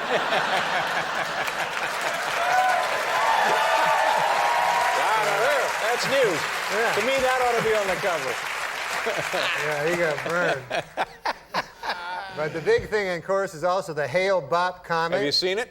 Haven't seen it. I'm happy to say, I'm proud to say I've seen it like 15, 16 times. You have? Absolutely. Yeah, I saw it last night driving home. You did? Oh, it's unbelievable. Yeah, I know. I should see it, you know, because I didn't know it was going to be around for like a month. I thought a comet goes fast, you know? You know what I mean? Like a bullet, just Yeah, ding. like, oh, there's the comet, it's gone. Oh, we'll never see it again. But this comet is like real slow. And I was reading in a magazine periodical, as you call it. I was reading that it was named after Hale and Bop. Two guys. Know? Two guys, yeah. Yeah, there's two guys. There's Hale, right? Right. And Bob. They discovered it independent of one another. Oh, they did? Yeah, it wasn't like they were hogging the here. Let me take a look. No, you know. They found it in, the same night in two different locations. Didn't even know each other. I didn't know that. Yeah. Because I don't know. I know so much less than most people. You know? That takes a lot of courage to admit that too. No, I know. Put you on the cover of Time. I'm dumb.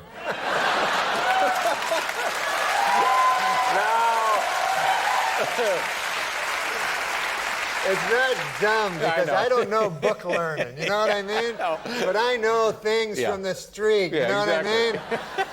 Like, but I. So anyway, the comet now. Have you not seen it? I haven't seen it. I don't know where. I know it's in the sky, but I haven't. I went. I almost thought I took a plane to see my mother. Oh, that'd be a great opportunity to see the comet. Yeah. And so we were on the plane, and then the guy comes on, the pilot. You know, he comes on. He goes, "Yes, people of the plane." He didn't say that. People of the plane.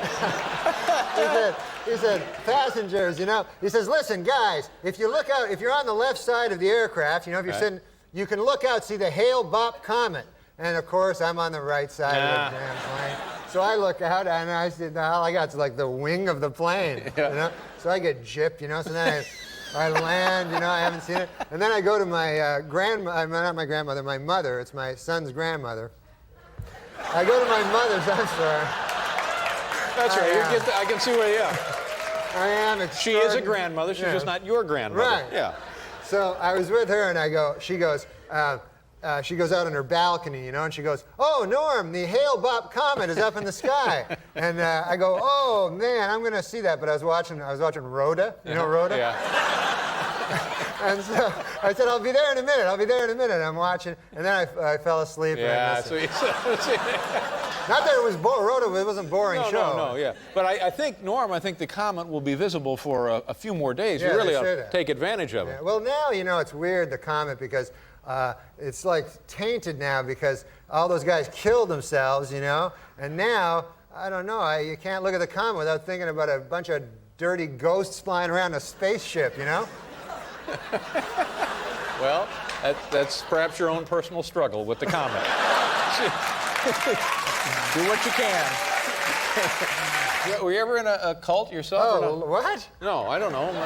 Maybe. You never know, you know? No, I've never been in a cult. Yeah? I would never be in a cult. Like, because, like, that cult, my God almighty, like you were saying, they had to castrate themselves. Yeah. I mean, that's a thing. I don't think they had to castrate themselves. I think they had a technician. Oh. Like a dental hygienist. They didn't have to do it themselves. Okay, but they had to get castrated. Yeah. Yeah. So, I mean, that's a thing that, you know, that's a big thing in your life. You know what I mean? It's a huge commitment. Yeah. So you have to really believe, and believe me, you know, I mean, I want to ride in a spaceship as much as the next guy, you know? But it'd be fun. Yeah, it'd be great. You know? Everybody likes that. What you're saying is there's a limit. Yeah, and plus, you know what? These guys are probably up in the spaceship, and they're like, good Lord, what were we thinking? We castrated ourselves. Here we are in a spaceship. Maybe there's some nice-looking ladies up there on Pluto. No dice now. Yeah, they're castrated. Maybe the aliens are going, you morons, we on our planet, we value testicles above all else. You know? I guess. I love Bob Hope. I thought he was the greatest comedian ever. I think Bill Cosby's the biggest comedian of all time. Oh, do you? Yeah. Yeah. I don't think anyone will ever match his production and quality of material. Mm-hmm. Do you like Bill Cosby? I love Bill Cosby. Yeah. Did you listen to those records when you were a kid? Sure. I mean, listen, I grew up, he was my hero, you know? I loved him. I wanted to be just like him. Great stand. I didn't like his comedy, but I wanted to be just like him. No. What do you mean? You're sick. I'm only kidding. Okay. We went and saw him. You know, I had maybe the greatest Bill Cosby story ever. Really? And now it's not in the top 10,000.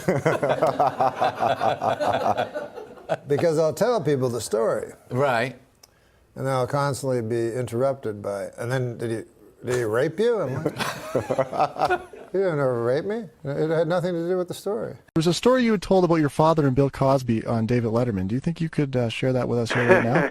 I remember that. Yeah, that was when I opened for Bill Cosby. Right. You want me to tell you the story? Yeah, tell the story. It was terrific. No, I opened for Bill Cosby at this college. So there's 100,000 people at the college. You know, it's the University of Oklahoma. Can you guys hear me? Yeah, for sure. Like 100,000 people to see your show, Norm, or just? No, to see Bill Cosby. Oh, to see Bill Cosby. I was opening for him. Oh, okay. So, you know, it's a football stadium, you know? So they have this little tiny, stage, you know, and so I went up there, and I had my suit on and everything, and then I talked, and, no one laughed. They were all just talking to each other. I don't think they even noticed me on stage, you know? And they didn't mind that I was on stage, but they... They didn't boo or anything. I don't even think they saw me. So I finished my thing, and then I got off, and Bill Cosby came up, and he was wearing, and he talks just in little. He talks he doesn't use full sentences. So he said, "Why?" I was wearing a suit. He goes, "Why this suit? You know, suit," or something like that. So I said, "No, I was trying to show the respect." You know, Bill Cosby goes, "College wear the sweatshirt and the pants," you know. So he just had a sweat suit on, you know. So, anyways, he says, this shows you how good Cosby is. He's he was asking the girl, from the student union or whatever. He goes, "What's going on here?" You know. So she goes, "Well, next week we're playing Tulsa, and it's a big game, you know." So then he goes on stage and he goes. We're playing Oklahoma State. He goes, "Oklahoma State!" So everyone cheers, right? Then he goes, "Tulsa!" And then everyone boos. And then he says it slower. He goes, "Oklahoma State!" And then everyone goes crazy. He goes, "Tulsa!" And he does this 6 times, and the audience is going insane by the end of it, cheering and booing. And then at the end he goes, "Next week I'll be playing Tulsa. And I'll be doing that bit in reverse." Then he laughs. Everyone laughs. So then they loved him. You know, they didn't even notice I was on stage. And so anyway, then the show ends.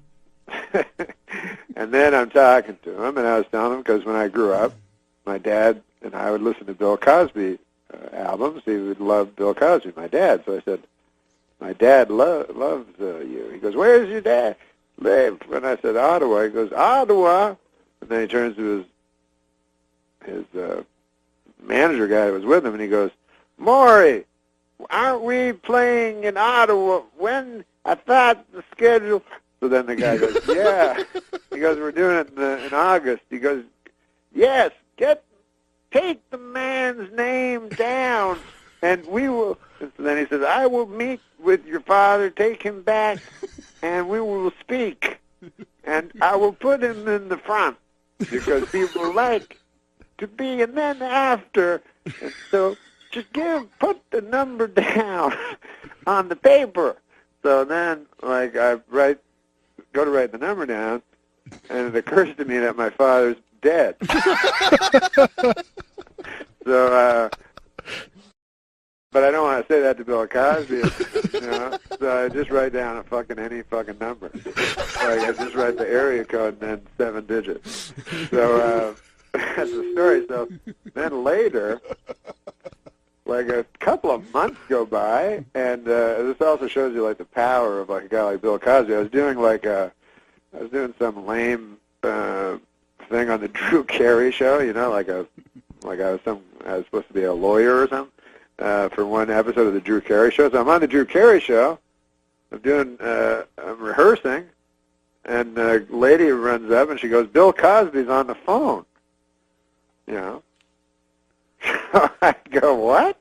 So I go and I answer the phone, and it's there, I swear. It's Bill Cosby. So I go, "Hello?" He goes, "Your father does not answer at the phone. I phoned the number, and the phone rang, and then another voice came that was a machine, and it was a person saying that the number was not used by a person," and all this, you know. So I'm like, instead of just telling him, I just said, "No, that's the number." That was all. I didn't know. It was impossible for me to say. But so anyway, that's the story. And then I told that story on Letterman once, and I guess Cosby saw it. And then the next day, this was when I was working at Saturday Night Live. The next day, I went to my office, and there was like 300 like things of flowers. There was flowers like everywhere in my office. And then and then about 5 days later, like I found there was a little tiny card on one of the flowers, and it said, I hate to be the one to break. I'm doing his voice, but it said, "I hate to be the one to break it to you, but your father is long since dead." So that's the story. God damn, that was a long story. But it was good. It was good. Have you had any contact with Dr. Cosby since then, Norm? The doctor, yeah, Dr. William H. Cosby, E.D. Yeah, that's him. No, I've never talked to Bill Cosby since then. But I love that guy. How much are you bothered by the fact that this comedian who you really thought was great turns out to be this person doing horrible things? Do you separate his work from the person? Does it taint it at all? Not at all. Not because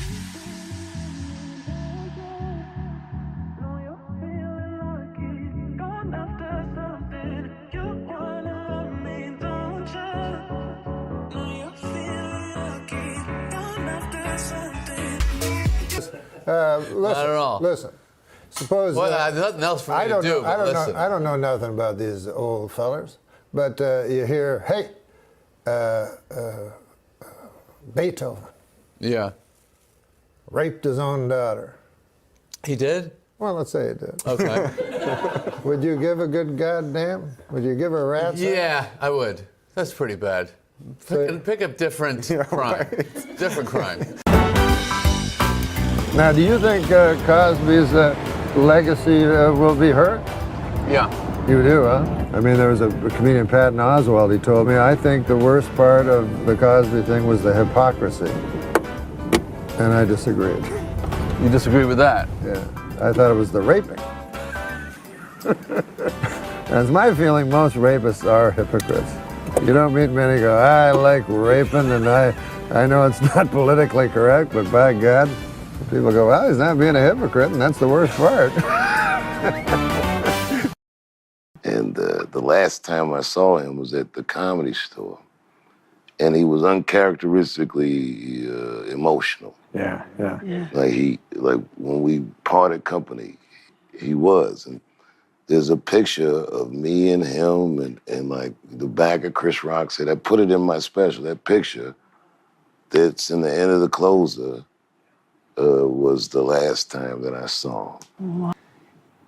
The last time I saw him with any regularity was we all went on a tour to do just stand-up, like... The three of you guys. It was I had a couple other guys. Funny because we had a text chain of a bunch of us, and Oh, yeah, we would we had all a fuck text around. chain. Yeah. And then one time he was arguing with Schneider about something, and about stand-up, and he goes, "I'm the best comic out of all of us," and everyone went, "Yeah." I saw him at the SNL 40th, and I didn't know he had cancer or anything, but I remember as soon as he saw me, he was like, "I love you, Molly." Just he blurted out right away, and I think I was like, oh, I just had a sense of like, I could feel that he had this kind of urgency to say exactly what was on his mind in the moment, Right. because maybe he'll never have that moment again. Sometimes he'd be late in the morning because we're all taking off, and I would just go, "Hey, no, man, we got to get to this place," and he'd give me a look, and then after he passed away, then I realized he was giving me a look like, "What the fuck do you want from me? I'm going through some shit, man." But he'd be like, "Yeah, all right, you know." On the bus or backstage, he would come in and do bits. He wanted to keep. I like that, you know, when people are still funny and he's a good laugher, and that's always nice when a comic is a good laugher too, instead of just only going one way with it. They like to crack up with people, and that was a fucking blast. Did you wear a cowboy hat the whole time? He bought a cowboy hat, and all of a sudden, cowboy hat walking around. Weird, yeah. He could do that. He did get emotional a lot, though. Like on the whole tour, he would just all of a sudden get really teary-eyed and stuff, and he'd be like, "This is wonderful!" Like this, the tour itself, and like hanging out, and we'd have dinners and breakfasts and shit. And he was more. He'd just be so much fun to see. He had so much energy to hang.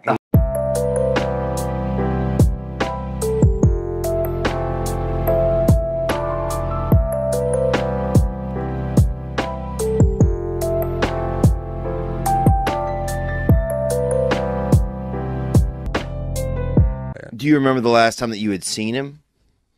I hadn't seen him for a while, but the last time I saw him was at a bar by our place, and he would watch. He was a big gambler, but the last time I talked to him, when I was quarantined in Minnesota, he would I'd text him and I go, "Hey, what's up, dude?" And he goes, "What? Who's this?" And he would do this all the time. I go, "It's fucking Nick, dude." And he goes, "Nicky, what are you doing?" And I'm like, "Nothing, I'm quarantined." And he goes, "You didn't stand up?" And I'm like, "No, the fuck? I wasn't doing stand up." And he goes, "What's your plan?" And I go, "I don't know, I'm gonna kick it here, and then I think I'm gonna go to Key West." And I go, "I might just retire though and just move to Reno and just get like a residency, and then I'll just live in Reno and just work there, just be like an old comic." Yeah. And he goes, swear to God, he goes, that's a good idea." And I go, "Yeah, I don't know, whatever." He goes, "No, maybe I'll join you. We'll both headline Reno." And I go, "Dude, Reno's fucking a mess." I go, "No, I don't want to do that." So I go to Key West. A month later, he calls me and he goes, "Hey, what are you doing?" And I go, "I don't know, I'm in Key West. What's up with you?" And he goes, "When are you going to Reno?" And I go, "Dude, that was a joke. I'm not moving to fucking Reno and retiring as like a comic." And he goes, "Fuck, I thought it was a good idea." And I'm like, "No." And so that's the last time I talked to him. And then his closest friend, Lori Joe, I hit her up after Norman passed, and I was like, "Hey, are you doing okay?" And she goes, "One of the last things before Norm died, one of the last things he talked about was moving to Reno with you." No. Yeah, and I go, "Are you serious?" She goes, "Yeah, he was like, he really wanted to do that." And I was like, "Oh," and then that made me cry again. And yeah, it was just, that was Norm. It was awful. Damn.